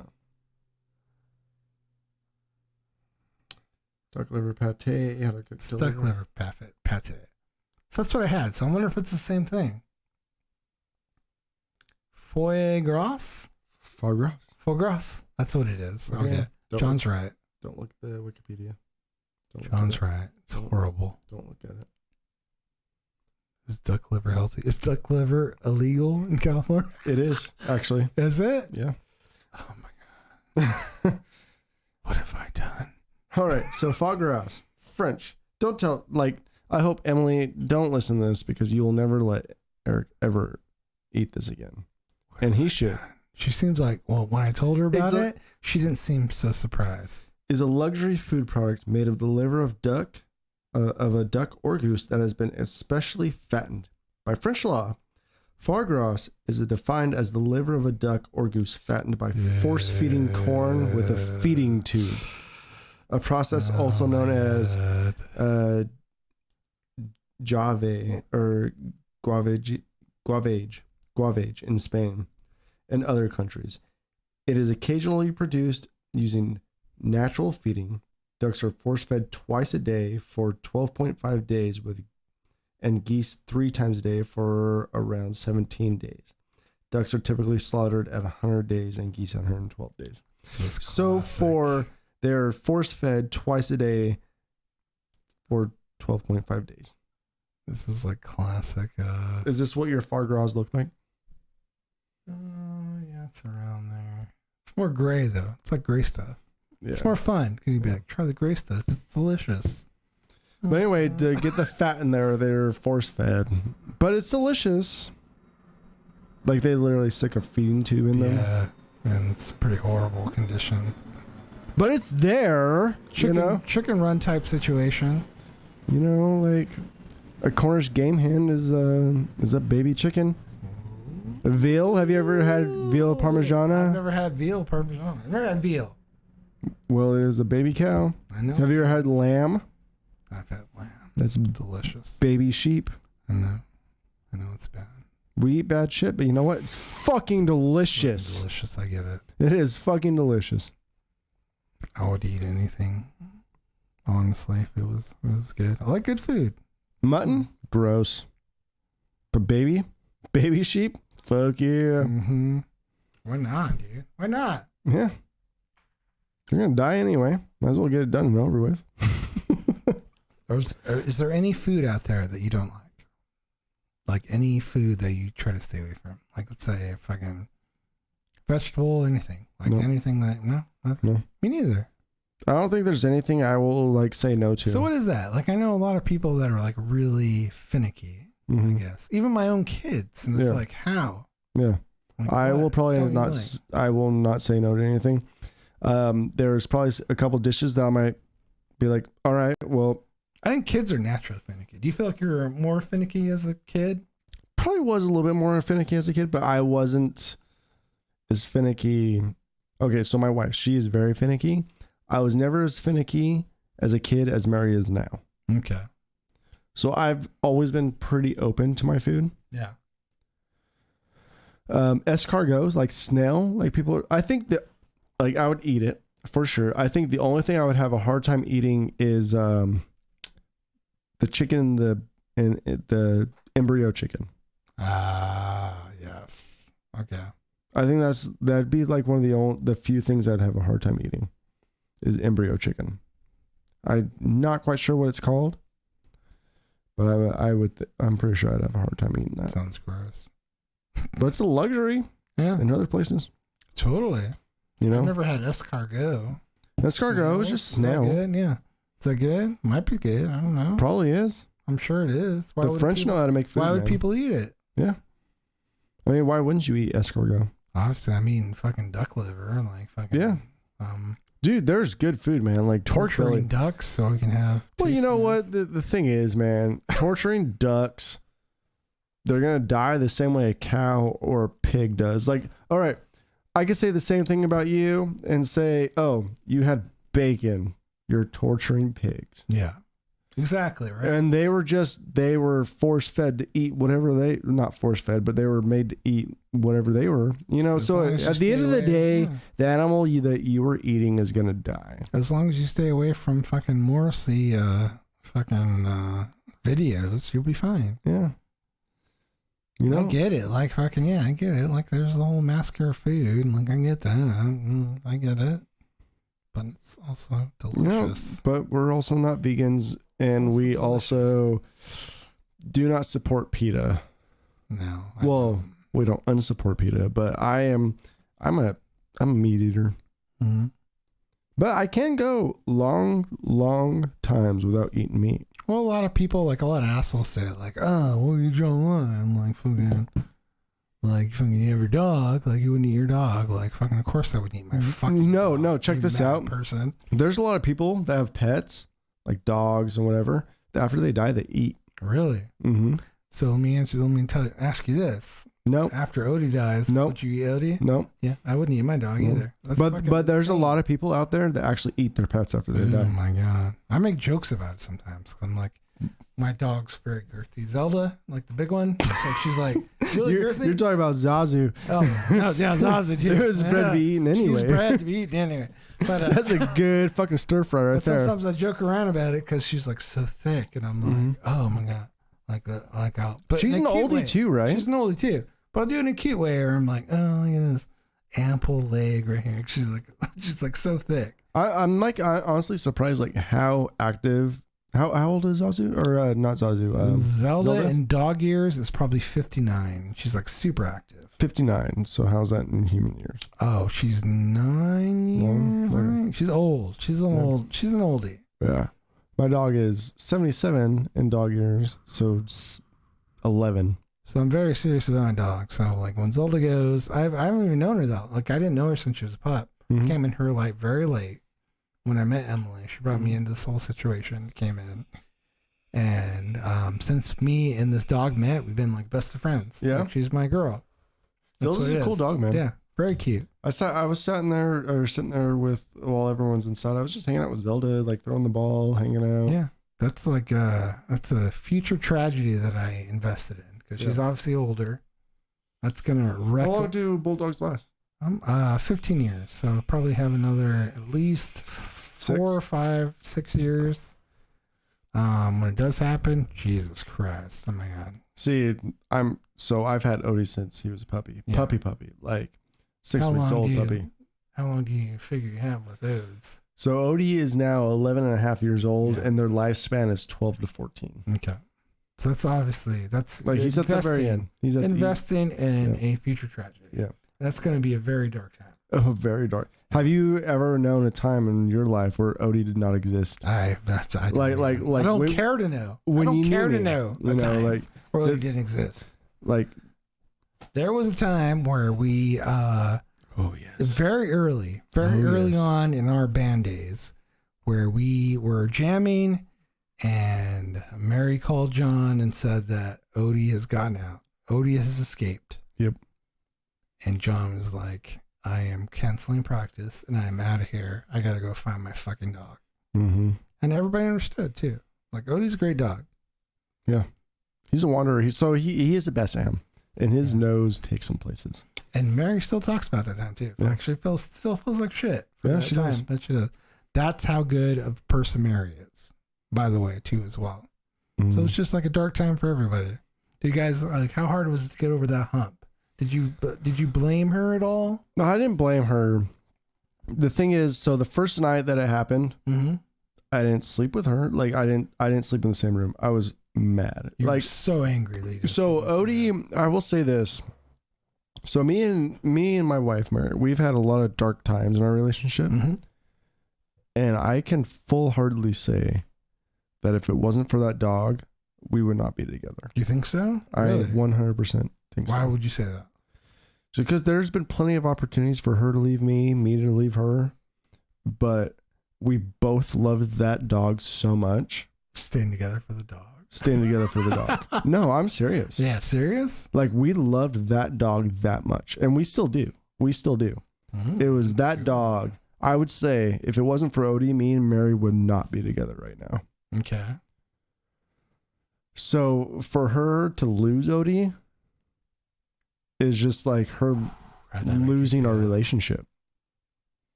Okay.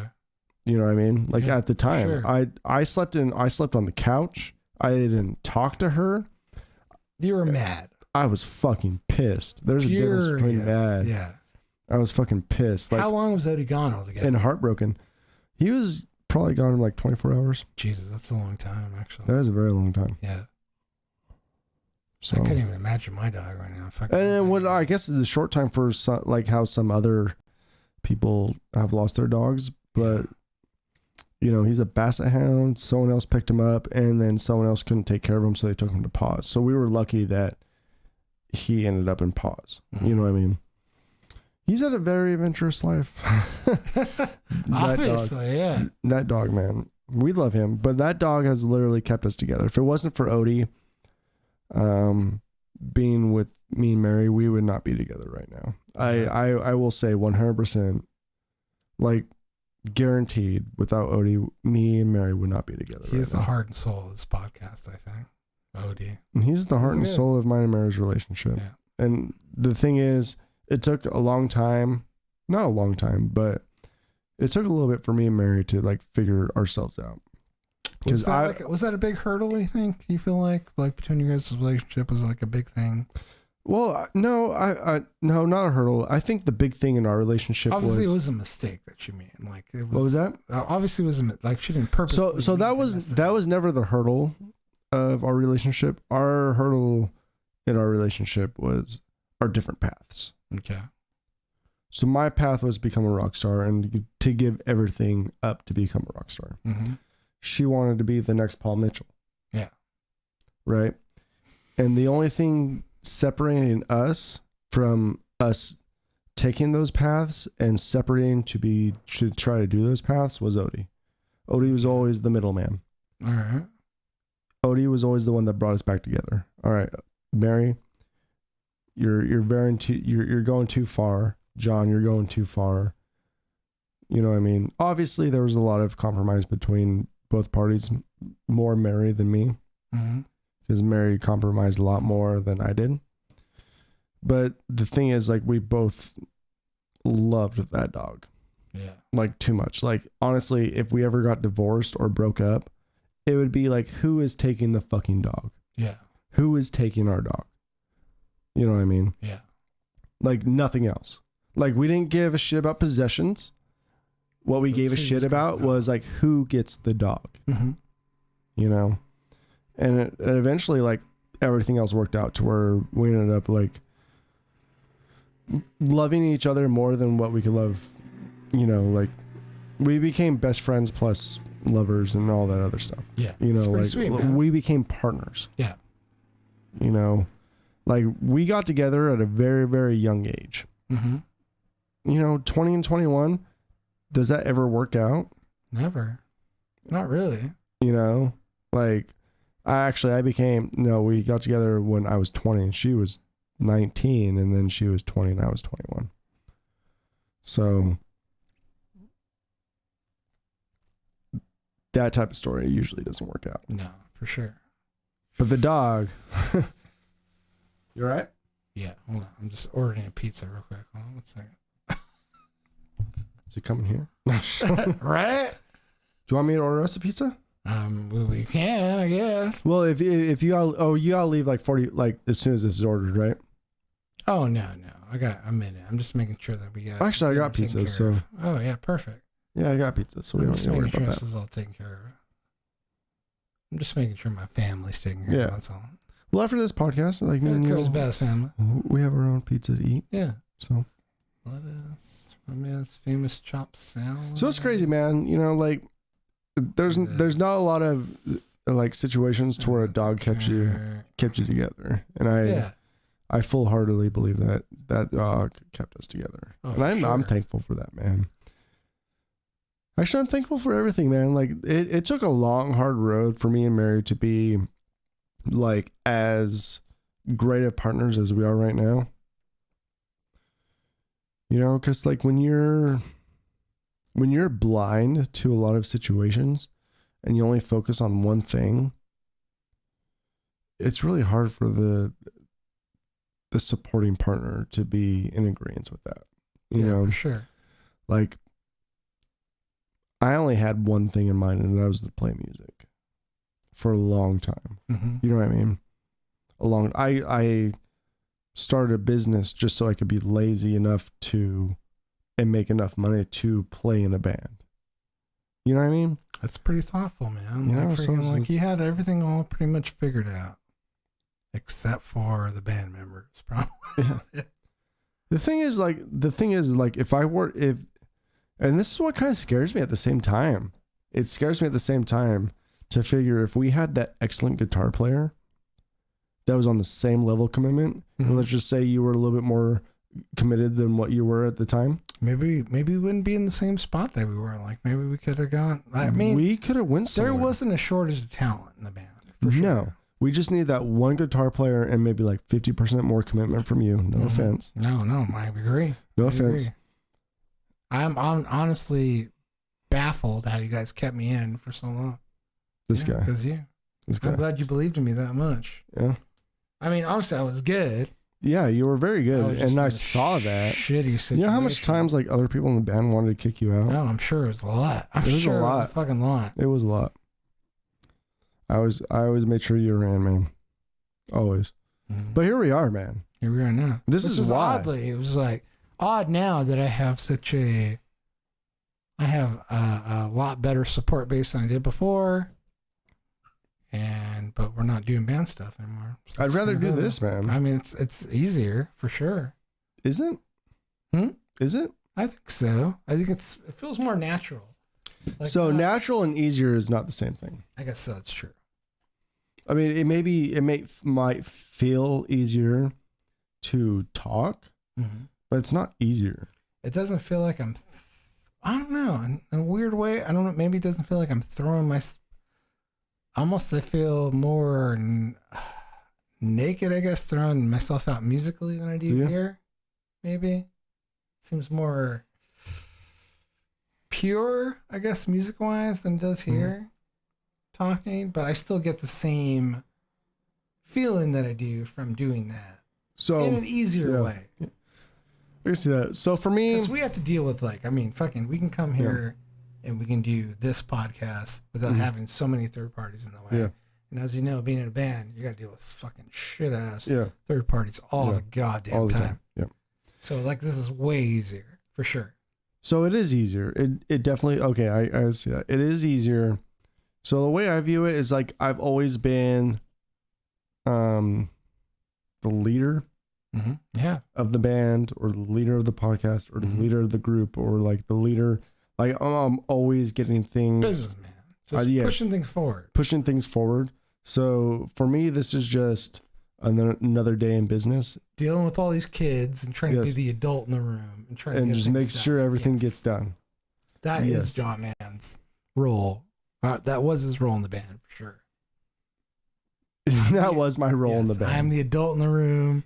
These fucking kids are gonna go do whatever they fucking want. I'm gonna take care of this and make sure business side gets done. Yep. It was John Mann for sure. So it's kind of like that now, except for it's a lot easier. It is a lot easier. It's a lot easier to manage. It is a lot easier. Still the same way. It's still the same thing, but a little easier to manage. Yeah. But I feel the content is different though, because I feel like music came more naturally to me than talking does. Well, actually, you know what? I'm a pretty good talker too. You are, and so are you. You're a great talker, dude, for sure. I feel like I almost feel like we found our calling. We probably did actually in this area. You know what it is? It's the headphones. It is that. It's the sound quality. It is.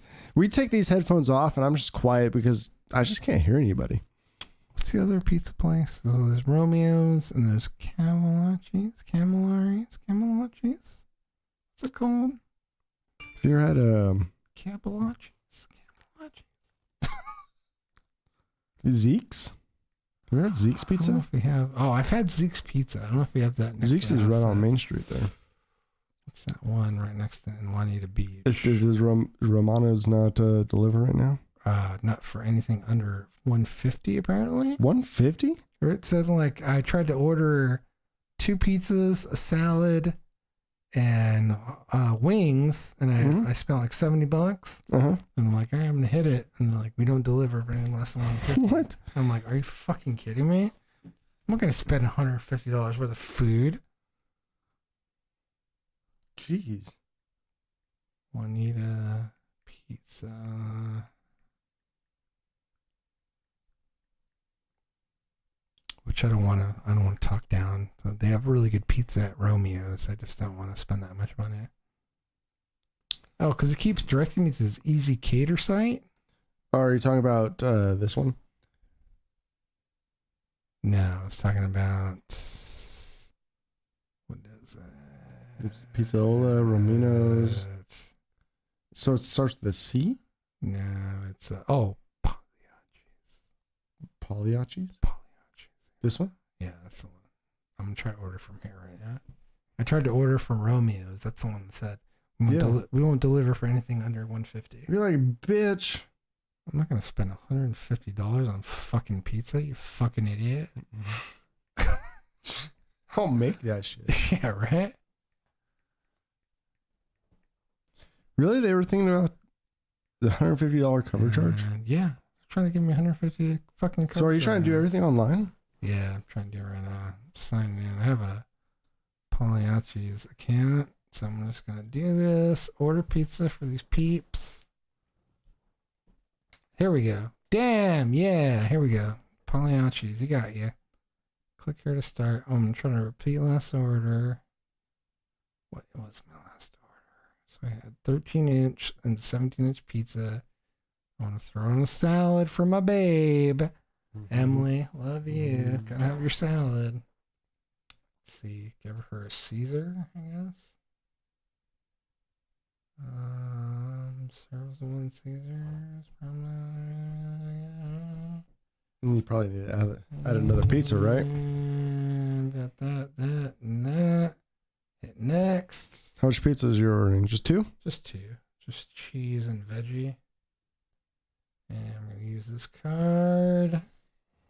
Next. Complete order. Pizza done for under $150. Fuck you, romance. So do you and your wife, or not wife, sorry, girlfriend? She's my wife. I love her. I love her so much. Do you separate your money?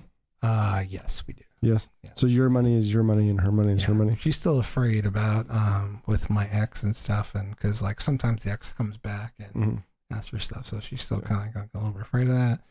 I mean, her whole thing about wanting us to get everything separated and like getting everything to go so we can get married and eventually combine everything. Yeah. She wants to do that.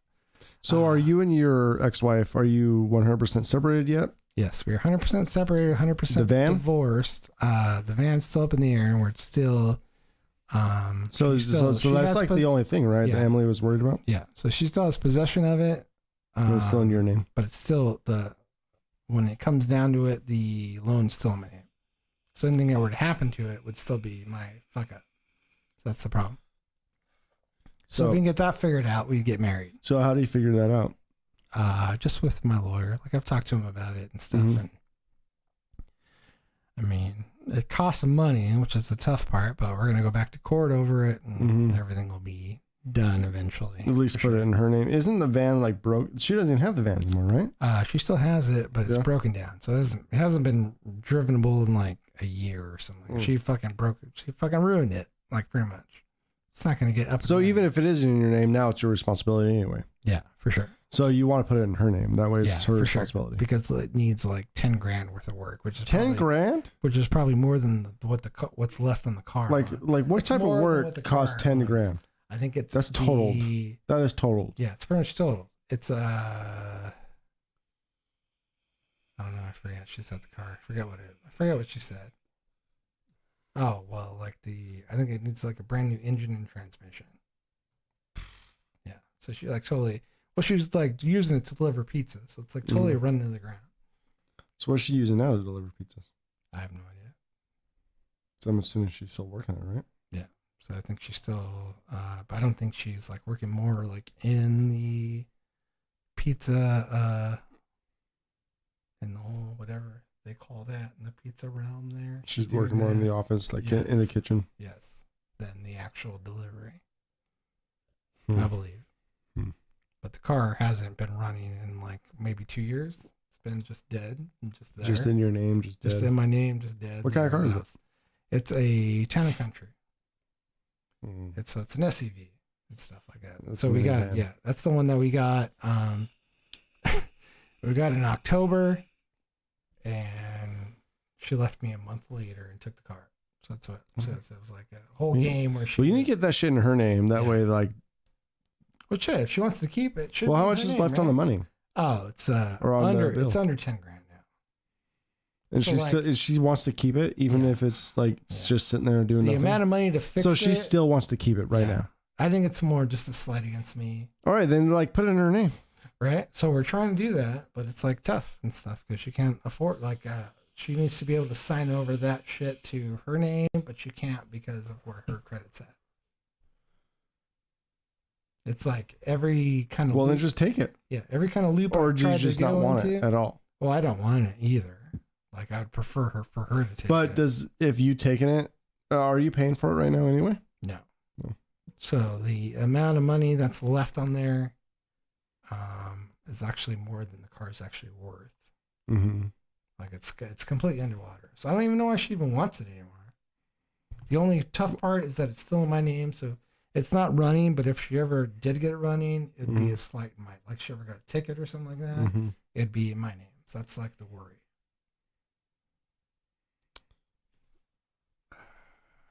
So what does the lawyer say you need to do? I am waiting for his word back on what we should do about it.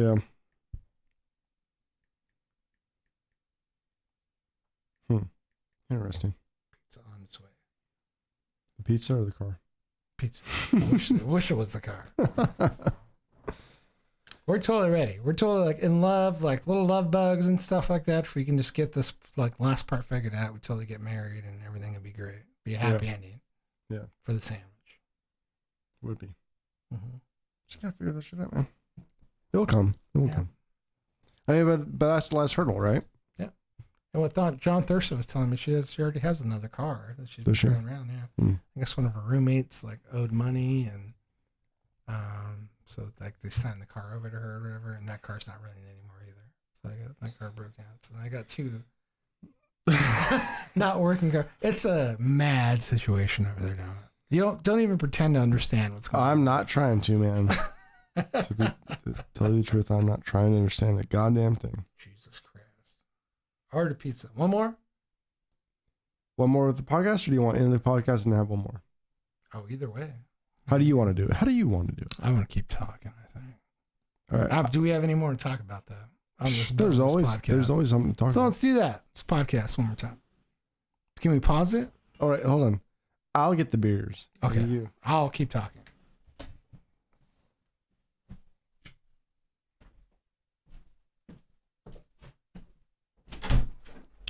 So I ordered pizza from Pagliacci's Pizza, which is a great pizza factory up in Washington. Apparently, we really like Romeo's. They have really great chicken wings, but apparently,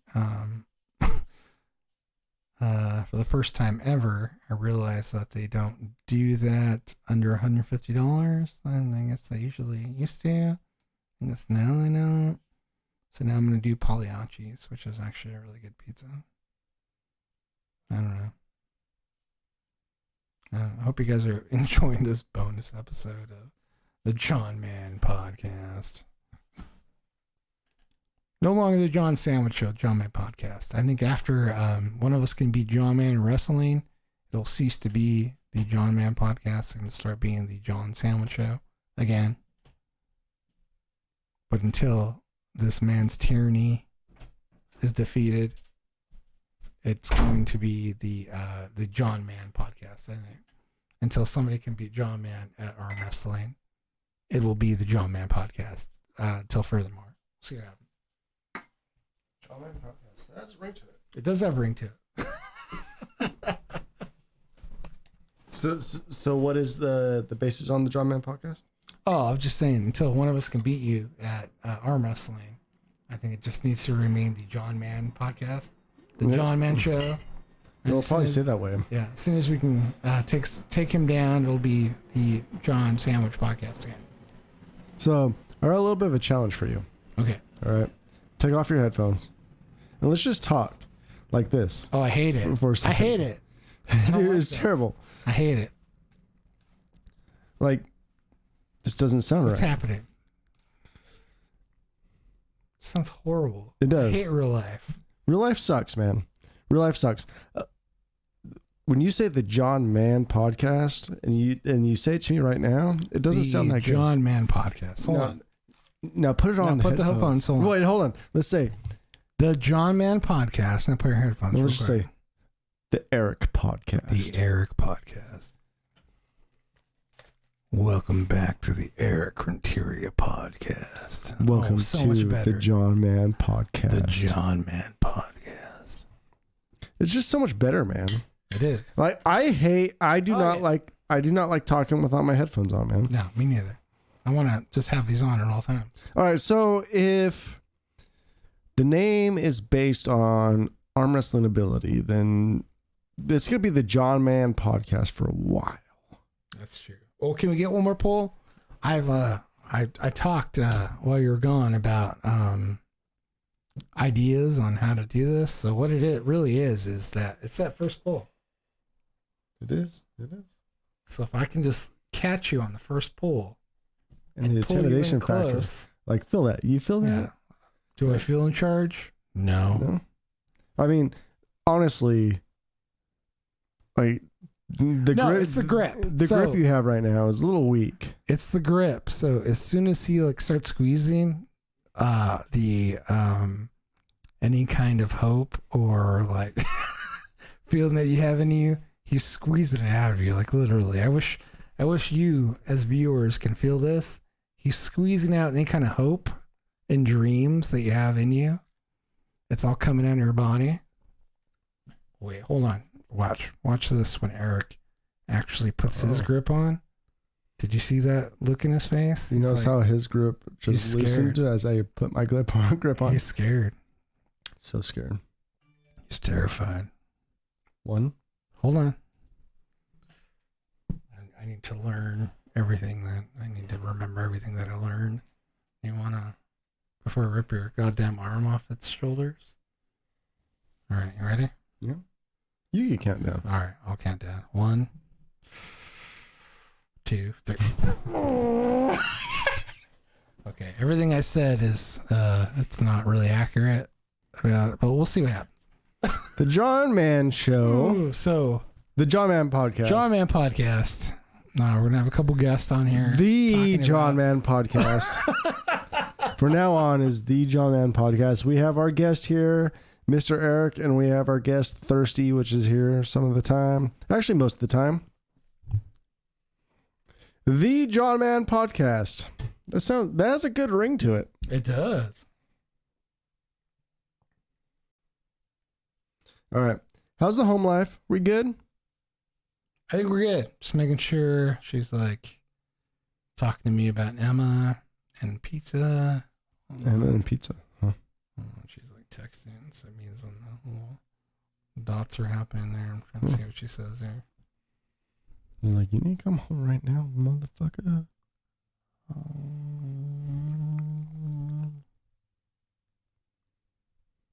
So, do you guys know that I'd say 90% of the artwork that you see in the background has been mine, my wife's, and Erik's? It's true. Actually, Erik's is only like 1% of it. He only has one painting up there. But it's a good painting. We got let's see. That one right there is Erik's painting. We got Mary's. We got Mary and Julian's collaboration painting right here. So I got another 40 minutes. Probably. I gotta go. Okay, we're good. You gotta go look at what? Never mind. Let's keep going. So you got 40 minutes? Mm-hmm. We gotta look at it. Oh, I'm just saying. Okay. Yeah. Not a problem. All right, cool. All right. So what are we talking about now? I was just passing the time and the paintings that we have in the background. All right. That one is the surprise to Mary for some reason. She feels like that's like some Pablo Picasso type painting because I did it. This one? No, the one. Oh, yeah, that one. It's a good one. It's kind of tough. It's crazy to think about because John Man is colorblind. I still haven't finished I still haven't finished it actually. So the white parts are supposed to be feathers, and then the inside is supposed to be a rose. I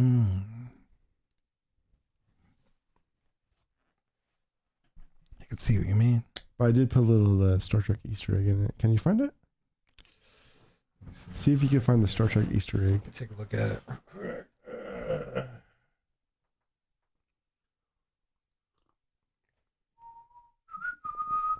Dun dun dun dun dun dun dun dun.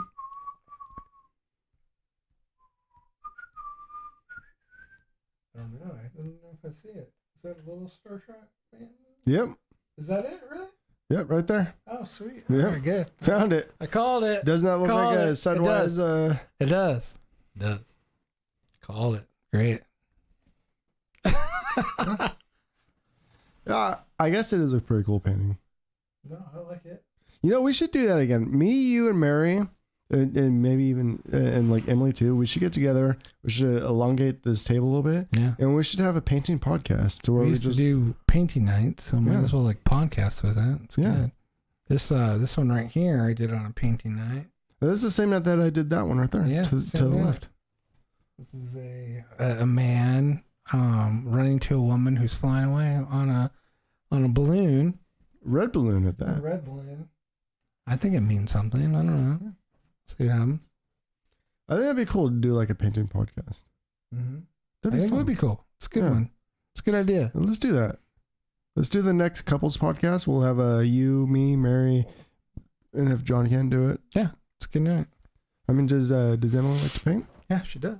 Let's do that. Yeah. Maybe we should do that on a separate podcast. I mean, because like, there's no reason why the John Sandwich Show can't have like, just like me and you do it. Oh, for sure. The podcast. I did like a painting evening with Emily one time. She had a good time. So I think she should be totally into that. Let's do that. I think we should do that.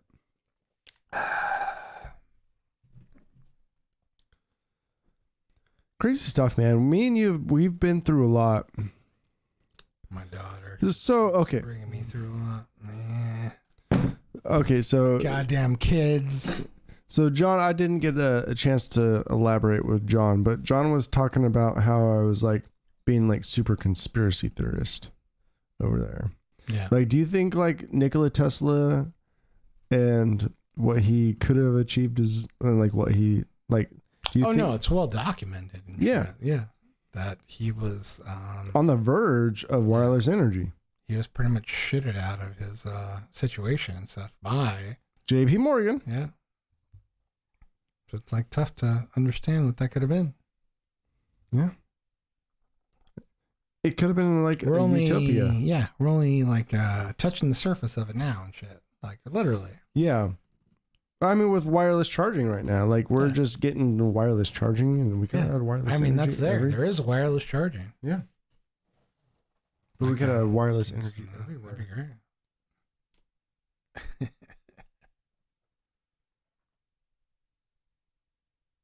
Duck liver. Would that be your big thing though? Like as far as the question goes? The history part, like I think so, man. Because like there's not a lot in my personal life that I would like. One wrong that you would want to put right. That would be it. So it wasn't a wrong that you'd like to put right. What was the question? The question is like, what point of history would you like to change and why? So here's my question to you. Yeah. What's one wrong that you would want to put right? One wrong that I would like to put right in history or just my personal life? Personal or history.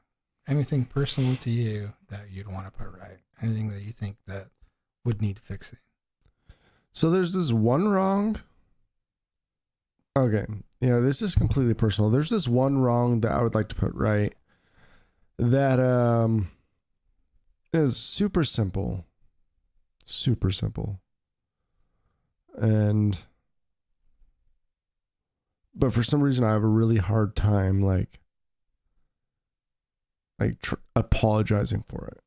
Explore right? that. Explore like, that. Does that make sense? Yeah. Maybe because like the third party won't like understand what I'm talking about, but it's something that's been ingrained with me, and I think this is the point in time in my life where I think I fully comprehended morals and empathy, right? Because I remember at my old house, at my mom and dad's house, my parents' house, and it had to been, so I was probably 5 to 6. Okay. Right? 5 to 6, maybe I would say 4 to 6. Right? I remember me and my dad watching TV. Right? And I remember my dad, and this is like the simplest thing ever, but it's something that's guilt tripped me like up until now that I've never apologized for. Hold on to. Something I have never. So maybe the question is, okay, so the question should be, what have you never apologized for that you should? Instead of like changing it back a moment, what have you never apologized for that you should have or you want to? What is the one thing that you have not apologized for that you want to? I got so let's do that. I got question. a couple. Let's do that question. So this is the one thing I want to apologize for that I haven't. And the reason I haven't, I don't know why. Maybe it's because I haven't, like, I don't know if my dad will remember, or if it's just one of those ingrained things in my mind that is like, looking back at it now, it might be stupid, but like the one thing I want to apologize to my dad for, and is the most bratty thing I've ever done in my life. So me and my dad were sitting in our old living room. It's kind of like an L-shaped room. Right? Let's just imagine this room. L-shaped, and to that side, it's all open. Okay. Right? And there's a couch, sectional couch. Yeah. Probably a 3 by 3 person. And it's just me and my dad sitting at the couch. There's been plenty of moments where I remember my dad making a pot of ramen and him like, you know, sharing his ramen with me. Like, this is our dinner. We're going to watch some TV or whatever. Ramen's good. We're going to eat this dinner or whatever. But one night I remember eating a bag of potato chips. Okay. Right? Eating a bag of potato chips, full bag. And one time, my dad wanted some. So he grabbed the bag of potato chips and I grabbed it back from him. He's like, no, I'm just grabbing, you know, and we went back and forth in this. How young was John Man here? I was probably like either 4 to 6. Okay. And we went back and forth. Like, I'm grabbing him, my dad's grabbing him, you know, or going back and forth, like, you know, like almost like fighting over the potato chips. Like, obviously this is probably way more dramatic than I'm making it sound. Of course. But in my mind, we're fighting over those potato chips because I thought he was trying to take the potato chips away from me. Mm-hmm. But he just wanted a potato chip. Right? Yeah. And like after like I was like all upset and like crying, I was like, no. He's like, John, I just want a potato chip. Mm-hmm. Just give me one. So just give me one. And then he gave them back to me. And like, I feel so guilty for that moment of being such a brat. Oh, I guess. That I was like fighting him over these potato chips. Insignificant. Yeah. Fighting him over these but potato still chips. Means something to you. But still means something to me. Like, to this day, I have not apologized for that moment. And I still remember that. That is ingrained in my mind. That moment of him just wanting a potato chip, not taking them away, but me like fighting and crying and bitching that he was taking this bag of chips away. And all he wanted was a potato chip. I know it's not significant, and that's why I haven't apologized to him, because he won't even remember this moment. Yeah. But I remember this moment. But he's still around to apologize to. That's a good part. He is. Yes. So I will say one thing that's kind of like in the same vein as this, is that recently my dad called me up and, oh, fuck.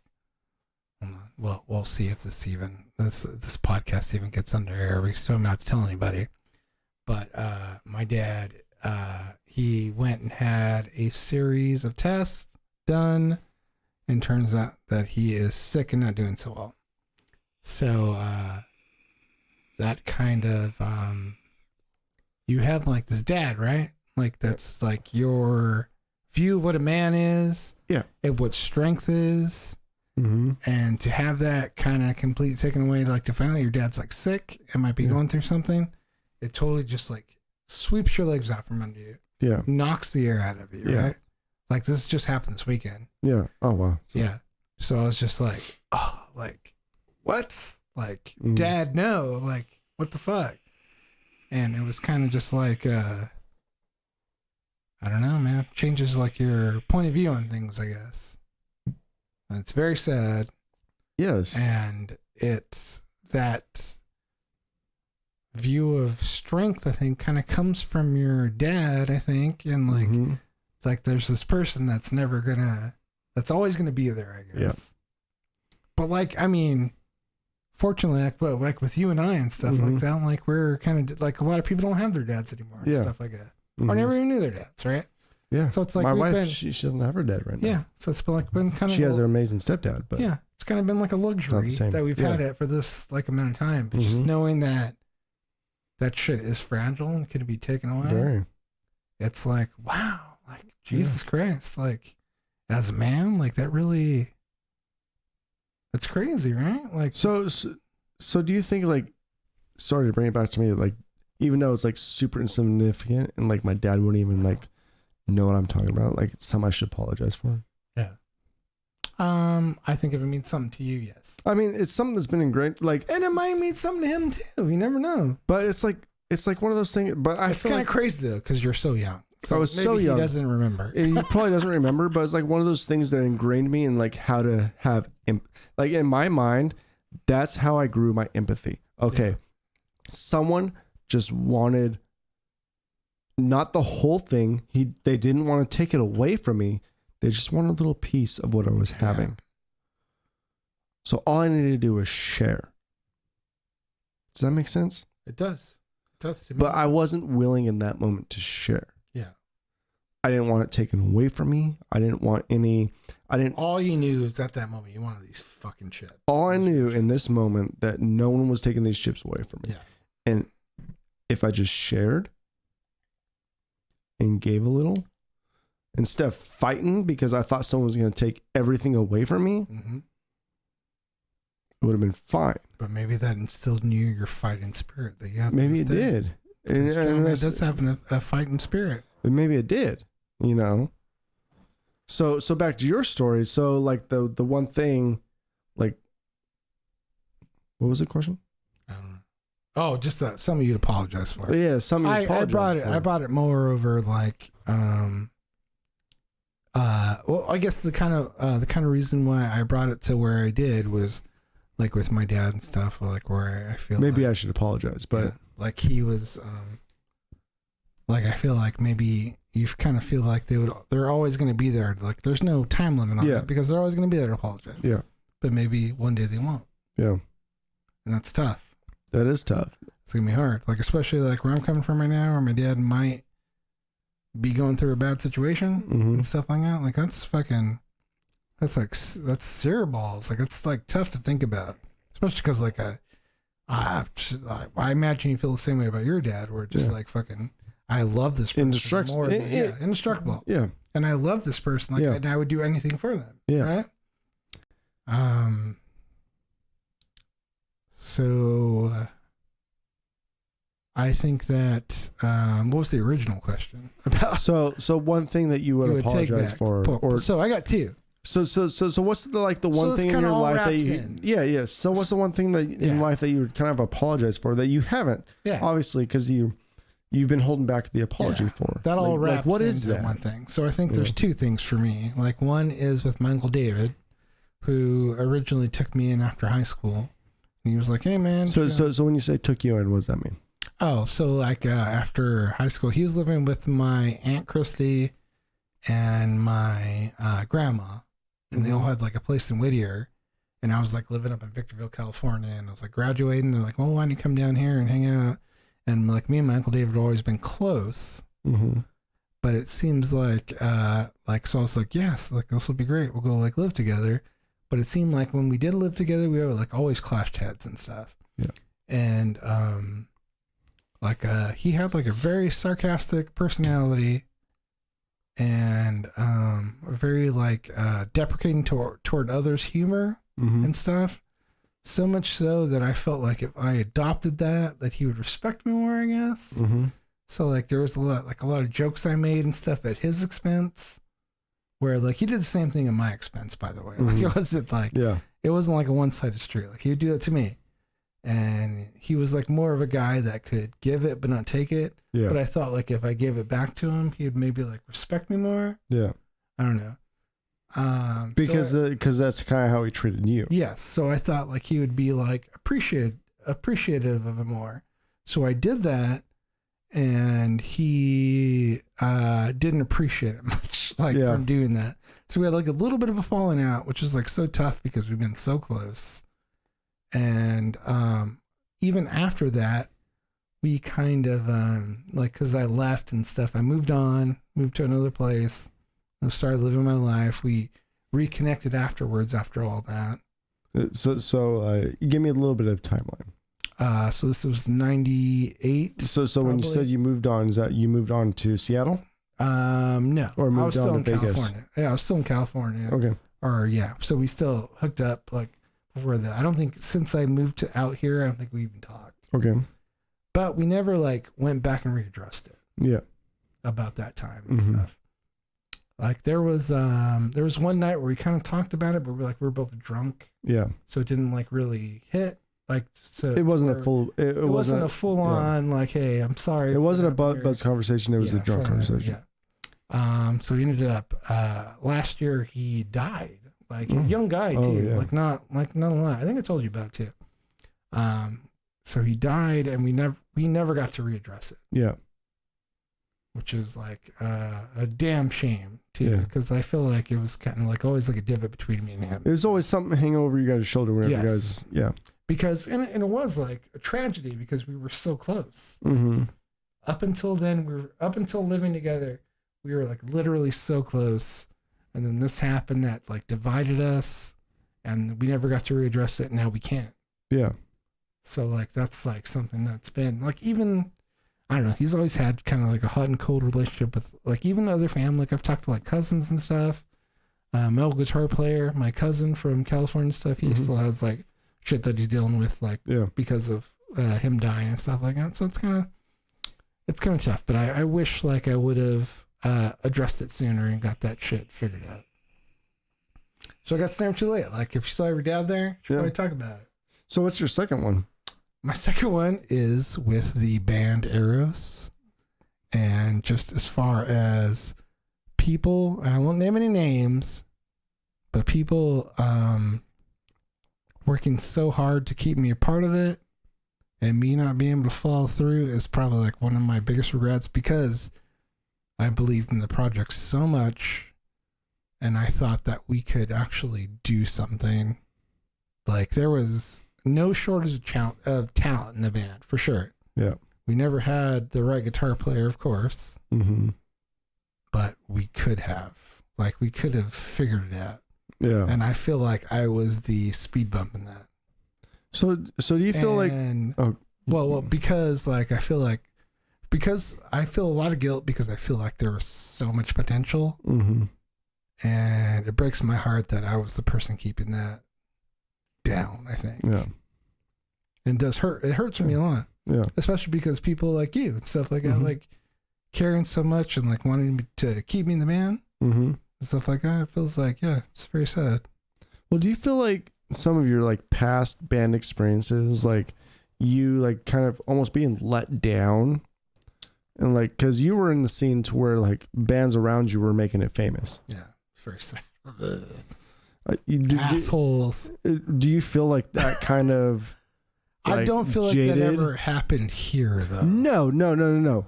But do you feel like but past experiences like will shape and mold the way you are now? Yeah. So do you feel like those past experiences kind of like held you back from being in a new band? Because like I've been there. I've seen what bands around me have done. Does that make sense? You know, because you've been around bands that made it famous. You have been. Yeah. You've played with all these bands in the mid 90s that a lot of them made it famous. I feel like I don't believe in a project as much as I did in Eros, though. Yeah. Like it was good. Like we had fun. Mm-hmm. But I feel like as far as potential, which makes it even more tragic, is like this is the one that you felt the most. This is the one that I felt like this is it. Yeah. This is the only time that Eros was the only time I felt like. But it was also the project you probably committed the least amount of time to, because my situation was horrible. And no, it's all right. I was just Yeah, I feel like Eros was the only time where I was like, this could be it. Like this. Do you feel like with Eros you had like maybe because of those bands you saw before you make it famous, like this is like your most the biggest time for you to expand creatively? Yes, because the other bands that like make something new. It was more the guitar players like leading the band. Like Eros is the first time, and even like before that, like even like since I came up here, it kind of seemed like it was me leading the charge more, like musically. Even with like the other bands that I was into, the other bands that I was in before I met Eros, it kind of felt like coming out of California into Seattle led me to take more of a creative charge as far as music goes. Yeah. So, I don't know. I'm glad that you enjoyed what I was doing. Yeah. yeah. And that it drew people in and stuff. I just wish I could have done more with it. Do you ever feel like being the bass player in the situation held like? Oh, of course, yeah, because it's a stigma and stuff like that. As you're a bass player, like not as well respected as a guitar player, not as much in the forefront. Do you feel like if you were like the guitar player, but like you could play a guitar just as well as anything, but if you just took your rhythms on bass and turned them into guitar, you would have been more successful? Or do you just feel like it was what it was, and no matter what I did, it would have been the same situation. I don't know, like, correct me if I'm wrong. I feel like my writing, as far as the bass playing and stuff, is like a mixture. It definitely is. Bass. It definitely is, and I enjoyed every single second of it, and it's very unique. And that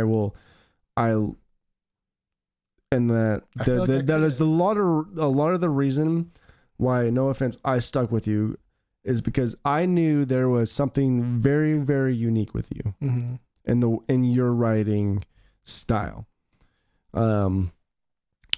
Of course I liked you as a person, but like there's a lot of, when you're in a band, there's that it factor, and you had something new and something not a lot of people were doing. So it was stage presence. That's for goddamn sure. Stage presence, but it was a lot of lead bass. Yeah. Like all of the songs were very bass driven. Every song was written around the bass. I feel like it wasn't a guitar player and then me writing guitar parts to the guitar player and then you just following around with my kick drum. Yeah. It wasn't like that. We were writing every song around how the bass guitar, how you were writing your songs. And I feel like almost that change was almost my downfall too, because I could never find a guitar player that could ever work with that. You couldn't find one. No, it was hard. So maybe that was part of the issue too. Yeah. Definitely, because there was never a guitar player, even when we had original Eros, there was never a guitar player that could follow along with what you were doing. But, some of the best, no, I wouldn't say that. We had a lot of good stuff. Well, even like the other guitar player and stuff like that come in and like would just mimic what I was doing. So like then I would just... It kind of took away the feel. Yeah. So I'd just like let him have it and write another part to it. Yeah. Stuff like that. So it's, I don't know. It's tough. Like, I feel like, I don't know. There is one thing that like, I don't feel like we fully captured some of the potential there, because it was definitely at the downswing with our very last guitar player. I feel like if one was not so high all the time, and if we have a little bit more dedication, I think we could have gone a little bit further with that. For sure. We needed somebody experimental. And we had that experimental person, but he was just always really high. Yeah. And then, that was at the very, it was at the last stages of our band though. Although I'll be honest with you, I've gone back and I have like a lot of recordings of just stuff that I wrote in that time, just little bass lines and stuff like that. I don't know if I'll ever be that good at it. I'm just like, oh my God, I'm so fast and like, fucking like, wow. Like, I feel like that was really like a big, you were at the prime, like fucking experimental time. Yeah. It was really good. It was awesome. I wish we could have done more with it. Yeah. It was my fault too. Like I think it was a little bit of everyone's fault. Man. I couldn't commit to like I had shit going on in my life where I couldn't commit to it. If I had the life that I have now with Eros, that probably would have been great. That would have been a good formula. Yeah. Shit happens though, man. Yeah. That's life. Bittersweet. Nothing is ever perfect, man. Nothing is ever perfect. And I feel that, like I could say that about everything that I do. Oh, if I had this situation, or if it was just a little bit different this way, or like if there was a perfect situation with this perfect situation and this perfect scenario, but it led us here. You sound so good right now, by the way, talking to me right now. Do I? Yeah. The audio quality is perfect. Yeah. You sound good too. So we're at like 2 hours and 18 minutes. Do you want to... Just on our own? Just on our own. Jesus Christ. Want to wrap this up? Yeah, we can wrap it up. Hold on. I hope you guys enjoyed this bonus episode. We got really deep. Bonus, yes. We got really deep on a lot of things. We did get a little deep, didn't we? Mm-hmm. Talked about dads, which is a particular just sad quality for me. It is a sad... It's a... You know what? I don't know the situation going on with your dad, but hey, man. We'll see. I'll find out on the 10th. You got results coming back on the 10th. I do know this, man. I've met your dad, I think one time. He's came to the show. He has come to the show. I remember him at a hotel with your stuff. Oh, yeah. He came there, too. Yeah. Very awesome guy, man. That's where I fell on my ass while we were coming to I think we're going to the hot tub and like yeah. In LA, yeah, that's right. In LA. Zoot. Your dad's a good guy, man. I hope for the best. That's what I'll say. I hope for the best, man. We went to LA to record a song, multi-million-dollar studio. We're actually in a green room where like they had a full spread of like alcohol and food. It was crazy. And cocaine. Which we didn't partake in. We didn't partake in. There were people in the bathroom that really they helped sell that. They were really partaking. They were partaking the shit out of it. Yeah. And I was like, ooh. We didn't meet JPP. But we did meet famous people and hung out. It was good. That's a pretty cool experience, man. It was nice. You see, and you have to think, man, those are the experiences, like, maybe we didn't make it big. Obviously, we didn't make it big, but it made us right here. Yes. In every situation. And maybe this is where we're supposed to be. I'm having fun. I'm having fun too, man. The thing is, if those situations didn't happen, you wouldn't be where you're at, and I wouldn't be where I'm at. That's true. That is the cold, hard fact. Where you're at right now, you would not be if we did any better in our band. No. And I'm glad. Like what you have right now is gold, changing things and stuff. Like I would have never known you, and maybe we'd never be here. And I think I would be a poorer man not knowing you. I think. You know, and back to that, changing the history. I wouldn't change a goddamn thing. I wouldn't change a goddamn thing either. Because I love my life right now, man. I love my wife. Mm-hmm. I love my friends. I love where every single life experience has gotten me. I love my girls. Love my kids. Love my friends. I think we're probably right where we should be, I think. We are right where we should be, man. This podcast with our jobs, like, dude, what we got going on right now is awesome. Guy, we get to hang out again. Dude, we have awesome audio quality. We have good beer. We have good friends. It's amazing. Like, when we hang out, we have good food. What more could you want? Right. Like, good beer, good food, and good audio quality. Right? I love it. Right? Good audio quality trumps everything. The best audio quality. Arguably the best. We have the best audio quality. You guys don't know. Until you put on these headphones and talk in real life with your other friends, you don't know good audio quality. It's pretty classic. It is.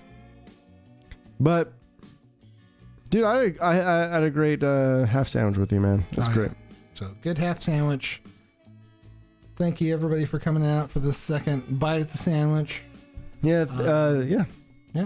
Thanks for the bonus episode. If you want to check us out on Twitter, it is at the John Sandwich 2.